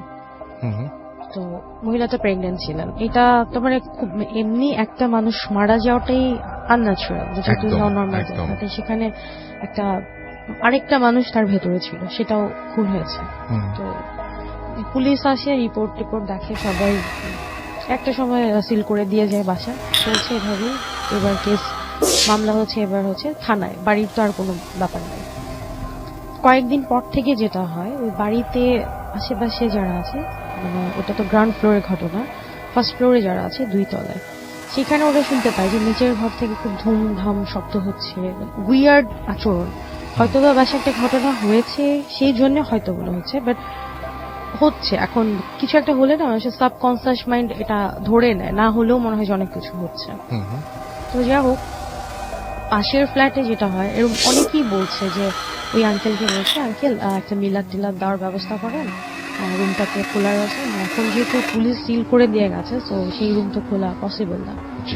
পাশে বাসায় যিনি আছেন, একদম আমি আপনাকে বাড়ির তো ঠিকানাটা বললামই, অফ এয়ারে বলছিলাম, ওনার ওখানে কেস চলছে। তো পাশের বাড়ি থেকে যেটা হয়, ভদ্রলোক 1 তলা থেকে 2 তলায় যে ভদ্রলোক, ওনারা দেখছে যে নিচ তলায় জানালার এটা মানে বারান্দার এই দরজাটা, মানে এই যে খানটাতে ঘটনাটা হয়েছে, যে ফ্ল্যাটটাতে উনি রাতে 10টা 10:30টার দিকে বোধহয় বারান্দায় আসেন কোনো একটা কারণে, সে দেখে আমি ওইখানটাতে কিছু একটা শব্দ হচ্ছে নিচে, 2 তলা থেকে 1 তলা কিন্তু খুব ইজিলি অ্যাক্সেস করা যায়, শব্দ হচ্ছে। তো উনি বুঝতে পারছেন না, খুব একটা রাত হয়নি, ল্যাম্পপোস্টের আলো ওইখানে দেখা যাচ্ছে।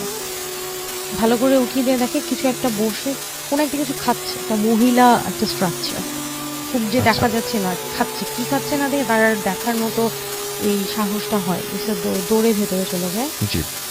পরদিন সকালে এরা কি করে, যে পরদিন সকালে এই ভদ্রলোক এবং তার ওয়াইফ, তার একটা বাচ্চা ছিল 5-6 মাসের বেবি, বেরিয়ে চলে যায়, গ্রামের বাড়ি চলে যায়। তো হঠাৎ করে এরকম একটা ঘটনা হলো, 5-7 দিনের মাথায় আবার এরকম চলে গেছে। তো এই ক্যাচাল মানুষ চলছে একটা না একটা। তো আমরাও, আমার কাজিন আছে, ওর বেবি হয়েছে, ও বাবুটার বয়স হচ্ছে 1 বছর, ওকে বারান্দার দিকে নিয়ে আসলেও প্রবলেম হয়, মানে ও হচ্ছে 2 তলায় আর ঘটনা হচ্ছে 1 তলায়, মানে ওদের বাসায় ওরা এমন করেছে বাড়িটা যে একটা ওয়ালও পর্যন্ত দেয়নি।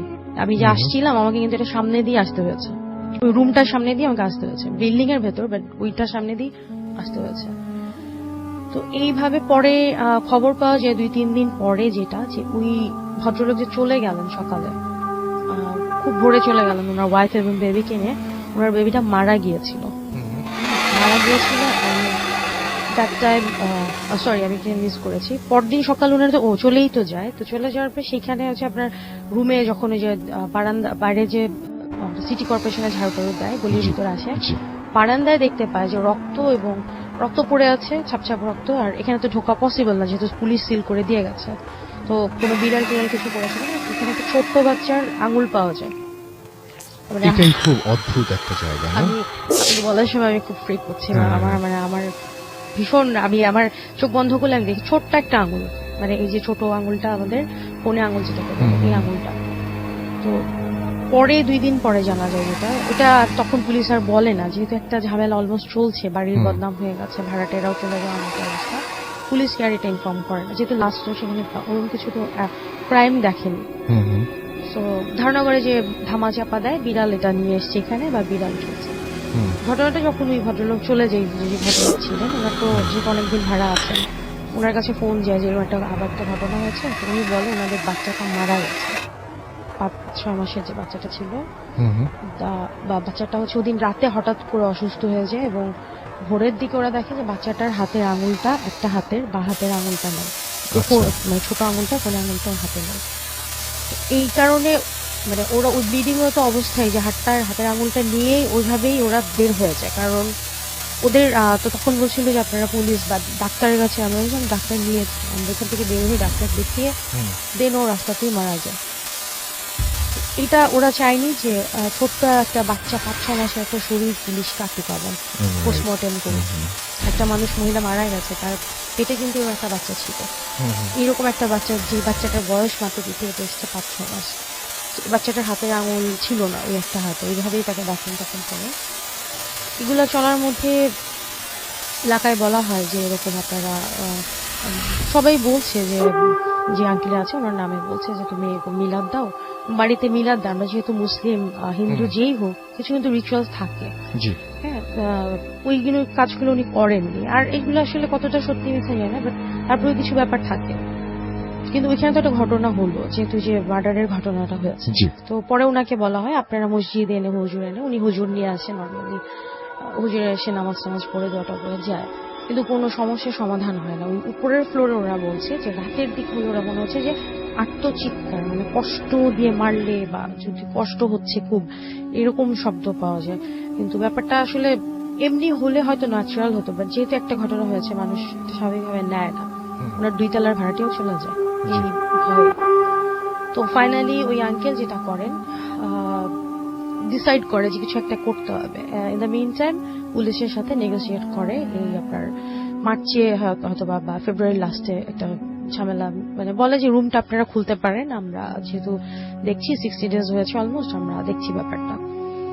ওই দিন লাইক আমি মার্চের ফার্স্টের দিকে একদিন রাতে 8-9 বাজে, আমার ভীষণ ক্ষুধা পেয়েছে, 8:30-9 হবে এরকমই।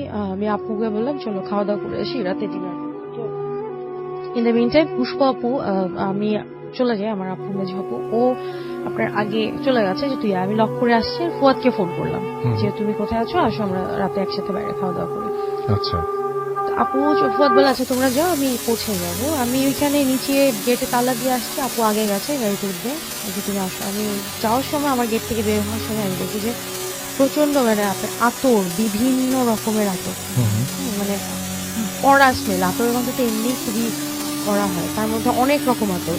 মানে আমি ওইটুকু জায়গা মনে হচ্ছে যে আমি যাওয়ার সময় আমার হঠাৎ করে শরীর থেকে আমার অস্বস্তি হচ্ছে, মানে লাইক যে শরীর ভারী হয়ে যাওয়া না, মানে ব্যথা করছে বা জ্বর আসলে যেরকম হয়, এরকম একটা সিচুয়েশন। আমি যে মানে ফ্রেশ দিয়ে খেতে গিয়েছিলাম, পানি ছাড়া আমি কিচ্ছু খেতে পারি, কিচ্ছু না, একটা মানে সশব্দ মুখে দিতে পারছি না, যে আমি এত হাঙ্গার অবস্থায় গেছি। আপু বলছে যে হঠাৎ করে কি হলো, তো আমার ফেস দেখে বলছে যে আস্তে আস্তে আরো হুইল চেয়ার টাইপের হয়ে গেছে, মানে খুবই ব্যথায় যদি শরীর থাকে এরকম।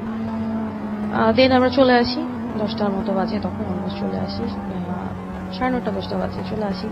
আসার পরে আমি বাসায় এসেই আমার ভীষণ খারাপ লাগছে। আমি এশার নামাজটা কমপ্লিট করি, এশার নামাজ পড়ে যখন আমি কোরআন তেলাওয়াত শেষ করি, আমি কোরআন শরীফ পড়ে ওঠার পরে আমার মনে হচ্ছে যে ঘাম দিয়ে জ্বর ছাড়লে যেরকম হয়, মানে একেবারে শরীর ফ্রেশ, না মেডিসিনস না কোনো কিছু বা খাবারের কোনো কমপ্লিকেশন, আমি তো কিছু খাইনি।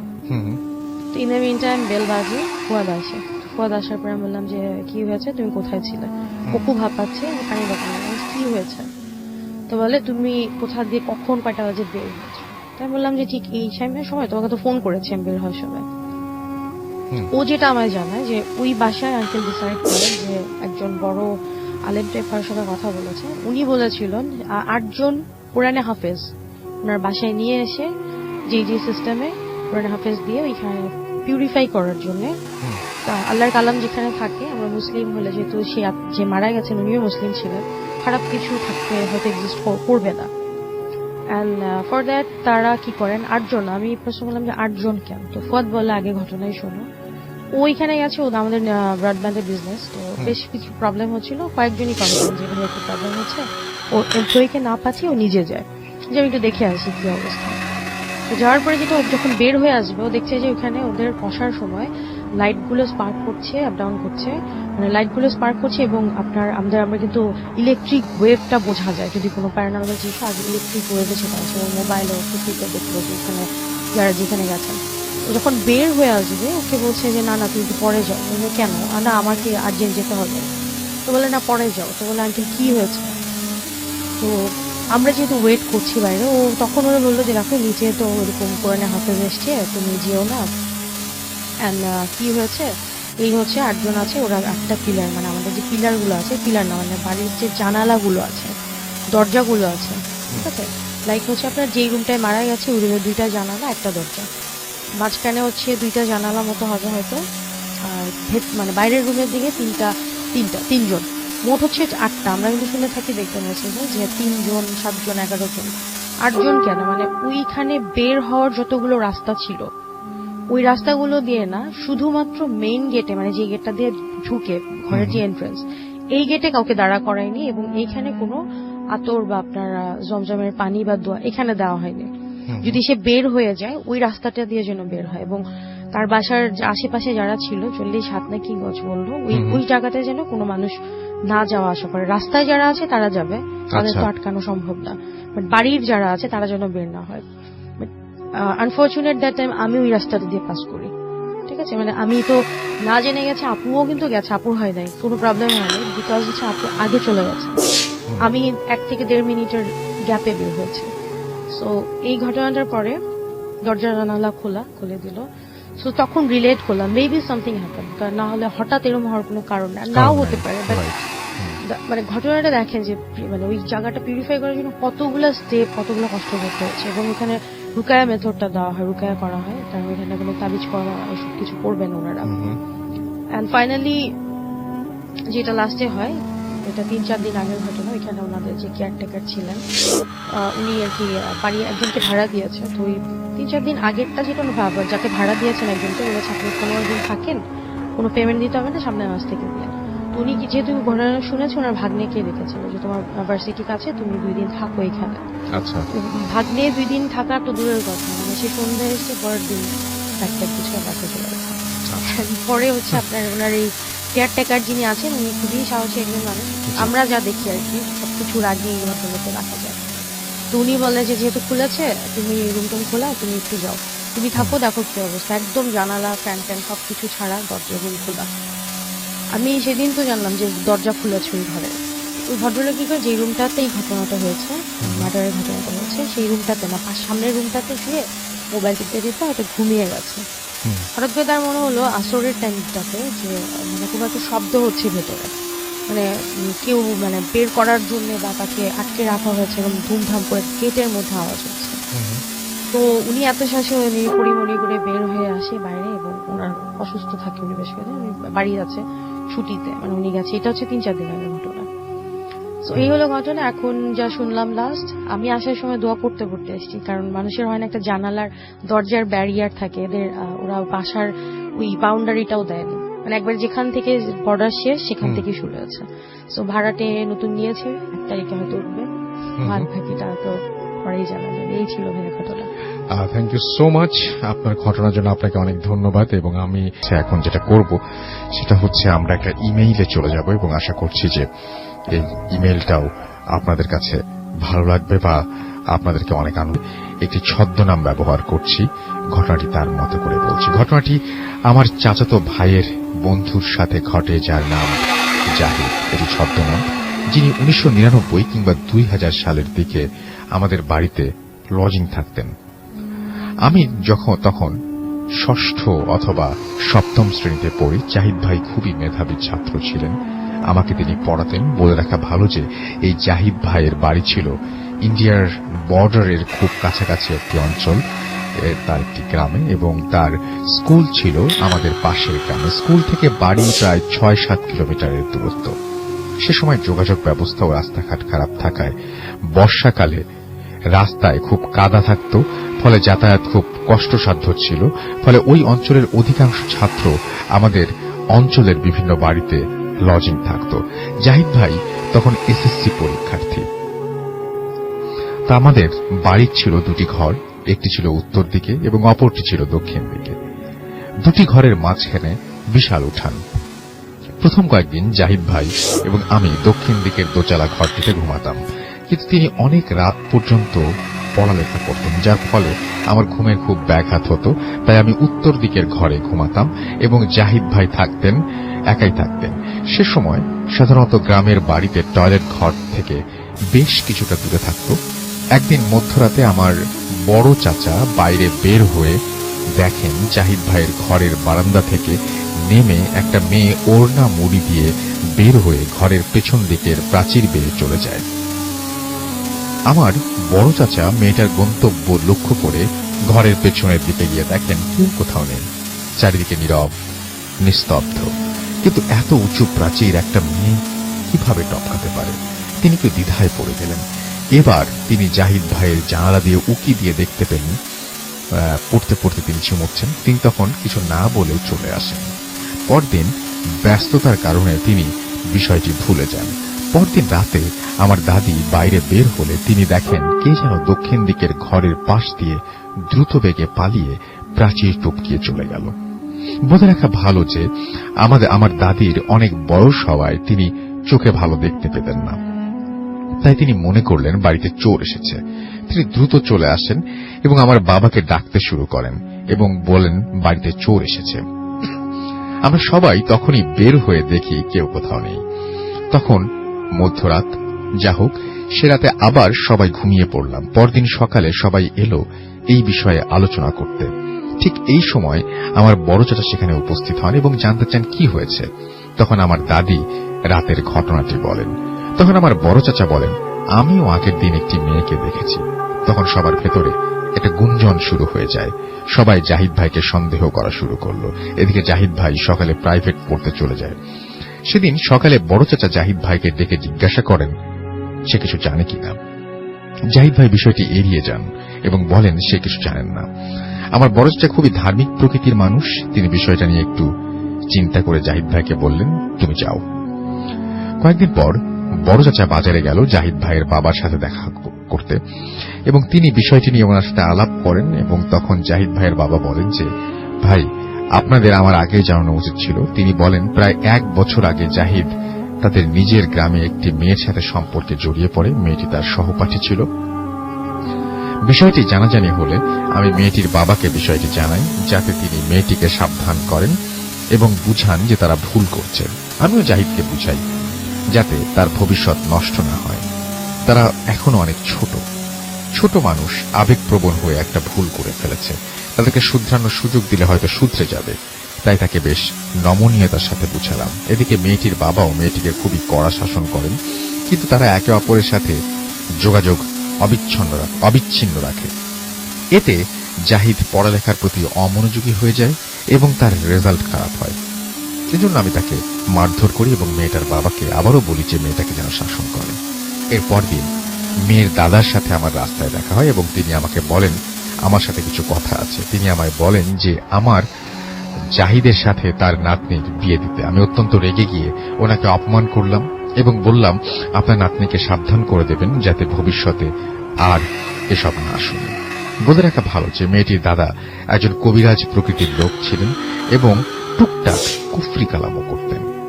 যেহেতু আমার ছেলে অত্যন্ত মেধাবী, তাই এত অল্প বয়সে বিয়ে দিয়ে ওর ভবিষ্যৎ নষ্ট করতে চাইনি। এর প্রায় সপ্তাহখানেক পর একদিন রাতে মেয়েটি বিষপান করে আত্মহত্যা করে। এতে আমার ছেলে খুবই ভেঙে পড়ে। মেয়ে পক্ষ বাদী না হওয়ায় এটি একটা অপমৃত্যুর মামলা হয়। নিয়ম অনুযায়ী মেয়েটির লাশ ময়নাতদন্ত শেষে দাফনের কাজ সম্পূর্ণ হয়। আমিও মেয়েটার দাফনে গিয়েছিলাম। শেষ হওয়ার পর আমি মেয়েটির বাবাকে সান্ত্বনা দিচ্ছি, এমন সময় মেয়েটির দাদা আমাকে বললেন, আমি তোমার ছেলেকে কোনোদিন শান্তিতে থাকতে দিব না। এমনকি তিনি আরো বলেন যে আমার ছেলেকে কোনোদিন বিয়ে দিতে দিবেন না এবং আমার ছেলের জীবন নষ্ট করে ছাড়বেন। আমি ভীষণ শঙ্কিত হয়ে পড়লাম, কারণ সে তো কবিরাজ, না জানি আবার আমার ছেলেকে কুফরি কালাম করে। পরিস্থিতি শান্ত করার জন্য আমি বাড়ি চলে আসি। সবকিছু ঠিকই ছিল, কিন্তু এর প্রায় 3-10 পর একদিন রাতে আমি বাইরে বের হয়ে দেখি আমার ছেলের ঘরের সামনে একটি মেয়ে বসে কাঁদছে। আমার পায়ের শব্দ পেয়ে সে পূর্ব দিকে আমাদের বাগানের মধ্যে অদৃশ্য হয়ে গেল। আমার সারা শরীর ভয়ে আতঙ্কে শিউরে উঠল। পরদিন সকালে আমি কাউকে কিছু না বলে আমাদের পাশের ইউনিয়নের এক গ্রামে একজন নাম করা কবিরাজের কাছে যাই এবং পুরো ঘটনা ওনাকে খুলে বলি। উনি আমাকে কিছু তাবিজ দিলেন এবং বললেন, আগামী মঙ্গলবার রাতে আপনার বাড়ি বন্ধ করতে হবে। এরপর মঙ্গলবার রাতে বাড়ি বন্ধ করে তিনি চলে যাওয়ার পর আর কিছু ঘটনা ঘটেনি।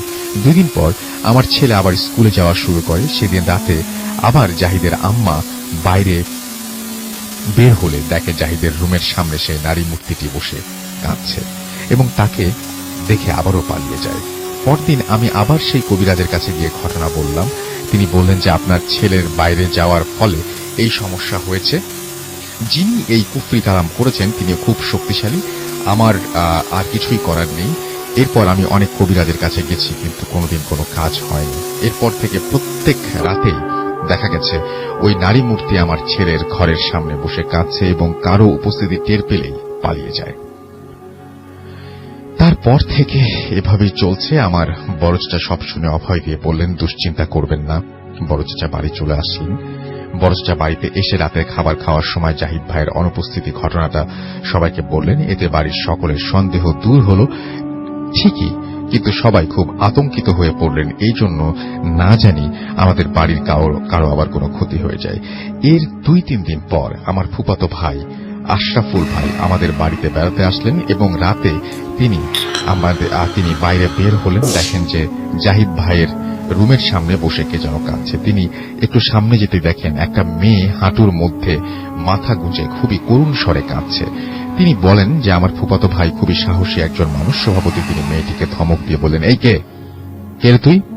অমনি মেয়েটি ঘুরে দাঁড়ালো এবং তিনি দেখলেন একটি বিভৎস নারী মূর্তি, যার চোখ ঘোর রক্তবর্ণ, এবং সে আচমকা আমার ভাইকে এক ধাক্কায় মাটিতে ফেলে দিয়ে ঘরের পেছন দিকে অন্ধকারে মিলিয়ে গেল। আমার ভাইও প্রচন্ড আঘাতে মাটিতে পড়ে গোঙাতে শুরু করেন। জাহিদ ভাই গোঙানির শব্দ পেয়ে বাইরে এসে আমার ভাইকে দেখে চিৎকার করে আমাদের ডাকতে থাকে। আমরা সবাই বাইরে এসে দেখি আমার ভাই একটানা গোঙাচ্ছে এবং তার মুখ দিয়ে ফেনা বের হচ্ছে এবং তার হাতে একগুচ্ছ সাদা চুল। বলে রাখা ভালো যে আশরাফুল ভাইকে ধাক্কা দেওয়ার সময় তিনি মেয়েটির চুল খামতে ধরেছিলেন। জলদি করে তাকে ঘরে নিয়ে এসে মাথায় পানি দিয়ে এবং আগুনের সেক দেওয়া হয়, কিন্তু কোনো পরিবর্তন না হলে তার শরীরে অনেক জ্বর আসে এবং কাঁপুনি শুরু হয়। এভাবে ভোর হয়। সকালে আমার বড় চাচা তাকে এক কবিরাজের কাছে নিয়ে গেলেন, সাথে আমি, আমার চাচাতো ভাই, আমার দাদি, আমার বাবাও গেলেন। কবিরাজ সাহেব কিছু শুনলেন এবং সাদা চুলগুলো দেখে আমার ভাইকে কিছু তাবিজ কবজ দিলেন এবং বললেন জাহিদ ভাইকে যেন তার কাছে নিয়ে যাওয়া হয় এবং সাথে 3টে শিং মাছ তিনি বড়শি দিয়ে লাল রঙের কাইতুন সহ 3 ধাতুর মাদুলি নিয়ে আসা হয়।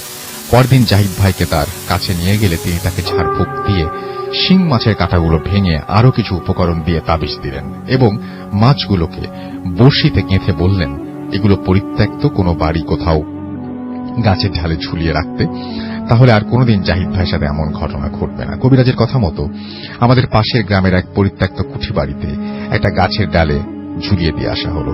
এরপর থেকে আমাদের বাড়িতে থাকা অবস্থায় আর কোনোদিন এরকম সমস্যা হয়নি বা ঘটেনি। এর প্রায় 6 মাস পর পরীক্ষা শেষে তিনি আমাদের বাড়ি থেকে চলে যান। যেহেতু জাহিদ ভাই আমার চাচাতো ভাইয়ের বন্ধু ছিলেন, তাই আমরা ওনার খবর পেতাম। তবে এরপরও তিনি অনেকবার আমাদের বাড়িতে এসেছেন। এর অনেক বছর পর জাহিদ ভাইয়ের সাথে একদিন আমার দেখা হয়। তিনি এখন বাংলাদেশের রেলওয়েতে চাকরি করেন। 2 ছেলে মেয়ে নিয়ে খুব সুখের সংসার। তিনি আমাকে বলেন যে এরপর আর কোনো সমস্যা হয়নি। এই ছিল ঘটনা। যদি ভালো লাগে শেয়ার করবেন।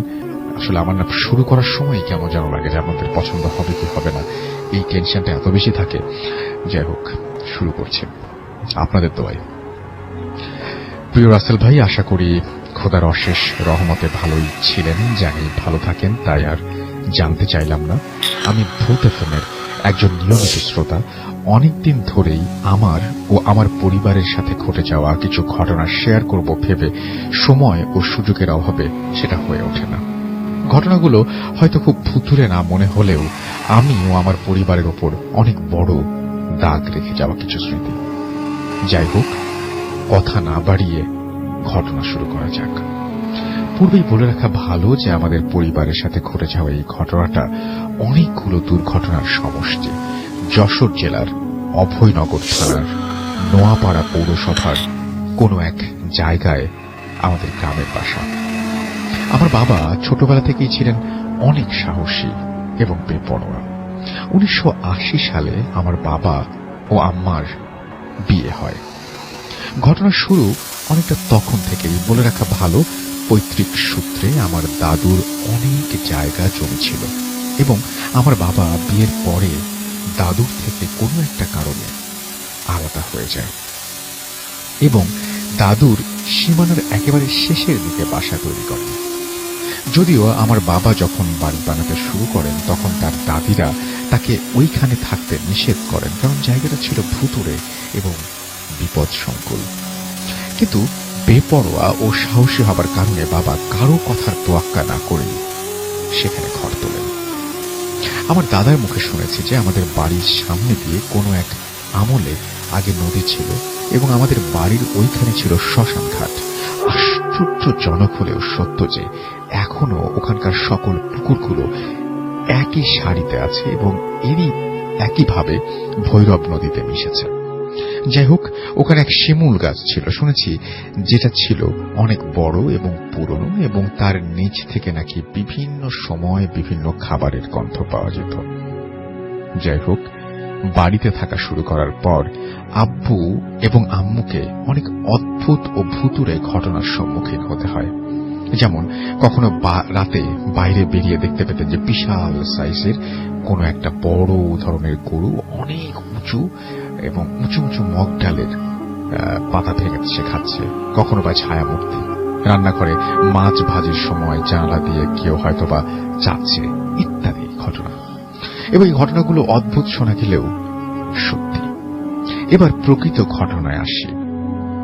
পূর্বে যা উল্লেখ করেছি, শিমুল গাছটি আমাদের অনেক ক্ষতি করত। যেমন ওটার নিচে পুকুরে ছায়া পড়ত, যে পুকুরে মাছ চাষের অন্তরায় হয়ে দাঁড়ায় এবং অনেকগুলো গাছের ও ক্ষতি করত। এরকম নানাবিধ কারণে স্থান সংকুলন করতে আব্বু সিদ্ধান্ত নিয়েছিলেন যে গাছটি কেটে ফেলবেন। কিন্তু বাবা যখন গাছটি বিক্রি করে দেন তখন এক রাতে শুভে সাদেকের দিকে তিনি উপলব্ধি করেন কি যেন তার জানালার কাছে এসে ভারী কণ্ঠে বলছে, গাছটি কাটিস না, তোর অমঙ্গল হবে। এই কথা শোনার পর এবং যেহেতু গাছটি ছিল অনেক পুরনো, তাই তিনি আমার দূর সম্পর্কের এক দাদু যিনি পেশায় ফকির তার কাছে যান এবং এই খবর নিতে যে গাছটি কাটলে কোনো ক্ষতি হবে কিনা। কিন্তু তিনি জানেন না যে তিনি জিনের মারফত জানতে পেরেছেন যে আশেপাশে আরো অনেক বড় বড় শিশু গাছ আছে, সুতরাং কোনো প্রবলেম হবে না। তিনি জানতে পেরেছেন জিনের মাধ্যমে এটা। যেই শোনা সেই কাজ, গাছটি কাটবার জন্য প্রস্তুতি নেওয়া শুরু হয়ে যায় এবং সেখান থেকে ঘটনার শুরু পরিবারের সাথে। বলে রাখা ভালো যে আমরা ছিলাম 2 ভাই 2 বোন। আমি সবার ছোট এবং আমি জন্মগ্রহণ করি নাই তখন। আমার বড় ভাইয়ের বয়স ছিল মাত্র 8 মাস। গাছ কাটা মাত্রই আমার বড় ভাই এবং আব্বু মারাত্মক অসুস্থ হয়ে যাওয়া শুরু করেন এবং অনেক কষ্টে সুস্থ হন, কিন্তু ঘটনা এখানেই শেষ হয় না। তখন থেকেই একটার পর একটা ঘটনা ঘটতে থাকে আমাদের পরিবারের সাথে। যেমন ছোট অবস্থায় আমার বড় ভাইয়া একদিন পানিতে পড়ে যায়, যদিও পরে পরিবারের লোকজন তাকে উদ্ধার করে। তারপর একদিন যখন সে মাত্র দাঁড়াতে পারে, তখন দেখা যায় সে খেলা করছে আর তার সামনে অনেক বড় একটা সাপ। যদিও তাকে কামড় দেয়নি, কিন্তু পরিবারের লোকজন দেখা মাত্র সাপটি চলে যায় এবং আরেকটু হলে সে কয়েকবার গাছ থেকে পড়ে যায়, এরকম একটা অবস্থা। এবং তখন সে বলে যে কি যেন তাকে ধাক্কা দিয়ে গাছ থেকে ফেলে দিয়েছে, সে পড়ে যায় গাছ থেকে। এরকমই চলতে থাকে। এরপর ভাইয়ার বয়স যখন 7 বছর হয়, তখন আমি জন্মগ্রহণ করি এবং ছেলেবেলা থেকে আমিও অদ্ভুত কিছু জিনিস লক্ষ্য করতাম। যেমন আমি অহেতুক ভয় পেতাম, বিশেষ করে আমি একা ঘুমলেই অদ্ভুত কিছু স্বপ্ন দেখতাম, যেখানে আমাকে টেনে নিয়ে যাওয়া হতো। এটা আমি উপলব্ধি করতে পারতাম, কিন্তু আসলে আমি ঘরেই থাকতাম এবং আমি গভীর রাতে যখনই উঠতাম তখনই কিছু ছায়ামূর্তির আনাগোনা লক্ষ্য করতাম আমাদের চারপাশেই। এই বিষয়টা অনেক ছোটবেলা থেকে দেখতে দেখতে এমন হয়ে গিয়েছিল যে পরবর্তীতে যদি আমি ইউজ টু হয়ে যাই, ভয় পেতাম না। আমার ভাইয়া মাদ্রাসায় পড়তেন। যখন তিনি হেফজোখানায় ভর্তি হন, কিছুদিন পরেই ঘটে সব থেকে হৃদয় বিদারক ঘটনা। আমি আর আমার আম্মু তখন ঢাকায় ছিলাম। বাসায় ছিল শুধু আব্বু আর বড় ভাইয়া। গভীর রাতে ভাইয়া একা বাইরে যায় প্রাকৃতিক প্রয়োজনে। আমি প্রথম দিকে উল্লেখ করেছিলাম যে শিমুল গাছটি কেটে ফেলা হয়েছে, তার পাশেই বড় একটা শিশু গাছ ছিল। সে তখন দেখে যে কি যেন একটা অবয়ব, অনেক লম্বা শরীর এবং পা ঝুলিয়ে গাছের মগ ডালে বসে রয়েছে এবং তার পা উঁচু, গাছটির মগ ডালে হতে মাটি ছুঁয়ে আছে। এটি দেখে ভাইয়া অত্যধিক রকমের ভয় পায়। তখন সে তাড়াহুড়ো করে রুমে ঢুকলো এবং বাবাকে জিজ্ঞেস করে কি হয়েছে। তখন বাবা সবকিছু শোনা মাত্রই সেখানে ছুটে যায় এবং আশেপাশের সব জায়গায় ঘুরে দেখায় কিছু নেই। সে দেখে কিছু নেই এবং তবুও তার ভয় কাটেনি। তারপর অনেক হুজুর, কবিরাজ এবং ডাক্তার দেখানো হয়, কিন্তু ভয় পাওয়ার পর থেকে তার বুকে ব্যথার প্রবলেম হয় এবং সেটা থেকে তার পরিত্রাণ মেলে না। পরবর্তীতে কিছুদিনের মাথায় সামান্য ডায়রিয়া জনিত কারণে ভাইয়া পরলোক গমন করে। ভাইয়া মারা যাবার পর থেকে আমাদের সাথে বিভিন্ন রকমের ঘটনা ঘটতে থাকে, যা ইতোপূর্বে ঘটা ঘটনাগুলো থেকে ভিন্ন। যেমন আমার ভয় পাওয়ার মাত্রা আরো বেড়ে যায় এবং আমি ঘুমানোর জন্য চোখ বন্ধ করলেই বিভিন্ন রকমের ভয়ঙ্কর জায়গায় চলে যেতাম এবং ভয়ঙ্কর প্রাণীর মুখোমুখি হতাম। আমার এই সমস্যা সমাধানের জন্য অনেক হুজুর, কবিরাজ ও ডাক্তার দেখানো হয়েছিল এবং যেখানে যে হুজুরের সন্ধান পেয়েছেন আমার বাবা মা, সেখানে গিয়েছেন। সেখান থেকে তাবিজ আমার কাছে রেখেছে, কিন্তু কোনো কিছুতেই যেন সমস্যার সমাধান হয় না। একদিন ঘটনা এখানেই শেষ নয়। আল্লাহর কাছে অনেক ডাকাডাকির পর একদিন আব্বু স্বপ্ন দেখলেন। কে যেন স্বপ্নে এসে বলল দ্রুত এই বাড়ি ত্যাগ করতে। এখানে বলে রাখা ভালো যে আমার বাবা ছোটবেলা থেকে 5 ওয়াক্ত নামাজ আদায় করতেন এবং কোনো বড় সমস্যায় পড়ার আগে কেমন যেন টের পেয়ে যেতেন। এদিকে নতুন বাড়ি বানিয়ে উঠতে একটু কালক্ষেপণ হওয়ায় আমার বাবা ওই একই স্বপ্ন দেখলেন, কিন্তু এবার একটু ভিন্নভাবে। তিনি দেখলেন যে সাদা কাফন পরা কোনো এক লম্বা অবয়ব তাকে বলছে যে তুই বাড়ি ছাড়বি বলে ছাড়ছিস না, তোর অসুবিধা হবে। ঠিক তার পরদিনই আমার খেলাধুলার সময় পেটে তীব্র আঘাত পায় এবং দম নিতে না পেরে জ্ঞান হারিয়ে ফেলি আমি। তারপর থেকে আমার নানু বাড়িতে আমাকে পাঠানো হয় যতদিন পর্যন্ত বাড়ি তৈরির কাজ সম্পন্ন না হয়। এদিকে আমাদের নতুন বাড়ির কাজ সম্পূর্ণ হওয়ার পর আমরা নতুন বাসায় উঠি, কিন্তু তাতে কি আমাদের ওপর এই নির্যাতন চলতেই থাকে।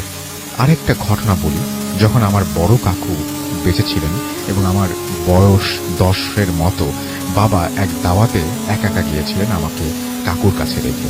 তখন আম্মাও বাড়িতে ছিলেন না অসুস্থ থাকায়। এদিকে বাবার ফেরার সময় তার বাসে একটা দুর্ঘটনার কবলে তিনি পড়েন এবং তার ফিরতে রাত 11টার মতো বাজে। আর যেদিন ঘটে এই ঘটনা সেদিনে আরেকটা অদ্ভুত ঘটনা ঘটছে। এসার পরপরই আমি শুনতে পাই আমার বাবা বাসায় এসে আমাকে ডাকছেন। দ্বিতীয়বার আমি আব্বু বলে চিৎকার করলে তিনি ডাক শোনেন, কিন্তু এইবার তিনি ডাক শুনেছিলেন আমাদের সেই পুরনো পরিত্যক্ত বাড়ি থেকে। সেদিন কি জানি কি ভেবে আমার বড় চাচু আমাকে একা না পাঠিয়ে বড় এক কাজিনকে সাথে পাঠায় এবং তার সাথেই হয়তোবা ওই দিন আমি রক্ষা পেয়েছিলাম। বাসায় আসার পর আমাদের দুইজনকে গা ছমছম করে ওঠে এবং তৃতীয়বারের মতো আব্বু বলে ডাকলে এবার আর কোনো রেসপন্স পাই না আমরা। আমাদের এই অবস্থা শুনে আমার বড় চাচু আবার আমাকে তার কাছে ডেকে নিয়ে যায়, কারণ আমাদের বাসা এবং চাচুর বাসাটা প্রায় পাশাপাশি পড়ে। আব্বু 11টার দিকে আসলে চাচু সব কথা খুলে বলে এবং আব্বুও বলে যে এই মাত্র তিনি আসছেন এবং বাসায় নাটকের সোজা এইখানে চলে এসেছেন আমার সন্ধানে। এইরকম অদ্ভুত ঘটনা আমার সাথে অনেক ঘটেছে। তাছাড়া এখানে আরো বলে রাখা ভালো, যেহেতু পূর্বে আব্বু একদিন স্বপ্ন দেখেন কে যেন তাকে বলছে যে 2 কলসি টাকা দিতে চেয়েছে, কিন্তু তিনি নেননি। আমাদের গ্রামে এমন টাকার স্বপ্ন অনেকেই দেখেছে, কিন্তু যেই বা নিতে চেয়েছে তার 2 সন্তান মারা গিয়েছে। যাই হোক, টাকা নিতে অস্বীকৃতি জানালে বাবাকে ওই জিনিসটা আমাদের পুরনো বাড়ির একটি রুম ভাঙতে নিষেধ করে এবং সেই রুমটি এখনো আছে এবং বাবা দেখে 2 কলসি টাকা ওইখানেই মুভ করছে মাটির ভেতর। আমি ছোটবেলা থেকে রাত করে পড়তে পারতাম না। নতুন বাড়িতে আসলেও যখনই জানালা দিয়ে ওই দিকে চোখ যেত তখন দেখতাম ঘরের ভেতর গভীর রাত্রে আগুন জ্বলছে, কখনো বা কি জানি গলায় ফাঁস দিয়ে ঝুলে আছে ইত্যাদি। আমাদের নতুন বাড়িটার দূরত্ব এবং পুরনো বাড়িটা থেকে বেশি দূরে নয়, বড়জোর 80 থেকে 100 মিটার হবে। এভাবে অনেকদিন চলার পর আমার বয়স যখন 10 বছর, তখন আমরা আল্লাহর করুণা লাভ করি। আমাদের নোয়াপাড়াতে একজন অনেক বড় পীর ছিলেন যাকে আমার মেজ হুজুর বলে আমরা চিনতাম। তিনি একদিন আমাদের একজনের উপরে ভর করা জিন ছাড়াতে আমাদের পাশে আসেন এবং আমার বাবা তাকে নিয়ে আসেন। তিনি আব্বুকে কাছে ডেকে তদবির দেন। আমি ছোট থাকায় বুঝিনি, তবে আমাকে তিনি কয়েকটা উপদেশ দেন, যেমন 12 বছর পর্যন্ত যেন একা না থাকি, সন্ধ্যার পরে যেন বের না হই, 5 ওয়াক্ত নামাজ পড়ি, প্রতি সন্ধ্যায় 3 বার করে সূরা নাস, ফালাক ও ইখলাস পাঠ করি, সেই 3 বার না ডাকলে যেন রেসপন্স না করি, ইত্যাদি ইত্যাদি। আল্লাহর রহমত তারপর থেকে কোনো সমস্যা হয়নি, কিন্তু এখনো বাসায় গেলে কিংবা বাসার কিছু জায়গায় অন্ধকারে বেরোলে এখন আমার শরীর ভারী হয়ে ওঠে। আমাদের বাসা বন্ধ দেওয়া হয়েছে কিনা বা কিছু করা হচ্ছে কিনা এই ব্যাপারে আমাকে কিছু জানানো হয়নি বা হয় না। তবে কয়েকদিন পূর্বে শুনলাম যে আমার আব্বু নাকি ভয় পেয়েছেন এবং 15 দিনের মতো জ্বরে আক্রান্ত ছিলেন তিনি। এখন আল্লাহর রহমতে সুস্থ আছেন, যেটাও আমাকে জানানো হয়নি এবং বাসার বাইরে থাকি বলে জানতেও পারি না। পরিশেষে আমার জন্য দোয়া করবেন, আল্লাহ যেন ভালোভাবে বাঁচার তৌফিক দেন এবং পড়াশোনা প্রজেক্টের চাপে স্টুডিওতে এসে ঘটনা শেয়ার করতে আমার সমস্যা আছে এবং ঘটনাটি আমার সাথে। হ্যালো রাসেল ভাই, আসসালামু আলাইকুম। আমি শারমিন বলছি ঢাকা থেকে। এর আগে আমি একটা গল্প পাঠিয়েছিলাম আপনার কাছে, একটা গ্রামের একটি স্কুল লাইফের ঘটনা নিয়ে। আশা করি গল্পটা আপনাদের সবার ভালো লেগেছে। নতুন আরেকটা গল্প নিয়ে আমি হাজির হলাম, আশা করি এটাও ভালো লাগবে। বেসিক্যালি আমি প্লেসটা বলছি না, কারণ অনেকে জায়গাতে চিনে ফেলবে, হয়তো পরবর্তীতে প্রবলেম হতে পারে। আমি যে জায়গায় থাকি, মানে আমার বাবা যে জায়গায় থাকেন, আমার বাবা সুগার মিলে জব করেন, সেখানকার ঘটনা, সেখানকার প্রেক্ষিতে আমি একটা ঘটনা বলছি। আমি ঢাকা থেকে বাসায় গিয়েছি প্রায় কয়েকদিনের জন্য থাকার জন্য। এরকম একটা ভর দুপুরের ঘটনা, অ্যাজ ইউজুয়াল ডে এর মতো। খুব সুন্দর রোদেলা দিন ছিল, যেহেতু কোয়ার্টার সাইডে প্লেসগুলো অনেক সুন্দর হয়, গাছগাছালি দিয়ে ঢাকা এবং পরিবেশটা অনেক সুন্দর। আমি শুয়ে আছি, এটা মোস্ট প্রবাবলি শীতকালের শেষের দিকে আর কি, গত মাসের শেষের দিকে। আমি শুয়ে একটা গল্প বই পড়ছিলাম, তো মা বললো যে বাবা অফিসে, আমার ভাই বাসায় ছিলেন না, আমি বাসায় একাই ছিলাম। তো শাওয়ার নেওয়ার পর মা বললেন যে তোর বাবা একসাথে আসুক, দেন আমরা লাঞ্চ করবো। বাবার শিফটে অনেক সময় ডিউটি হয়ে থাকে, বাবা 4টার পরে আসবেন আর কি। অলমোস্ট তখন 3টা বেজেছিল।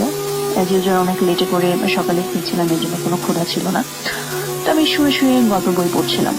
মা বললেন যে আমি বাইরে থেকে একটু হেঁটে আসি, তুই গল্পের বই পড়, বাবা এসে একসাথে খাবো।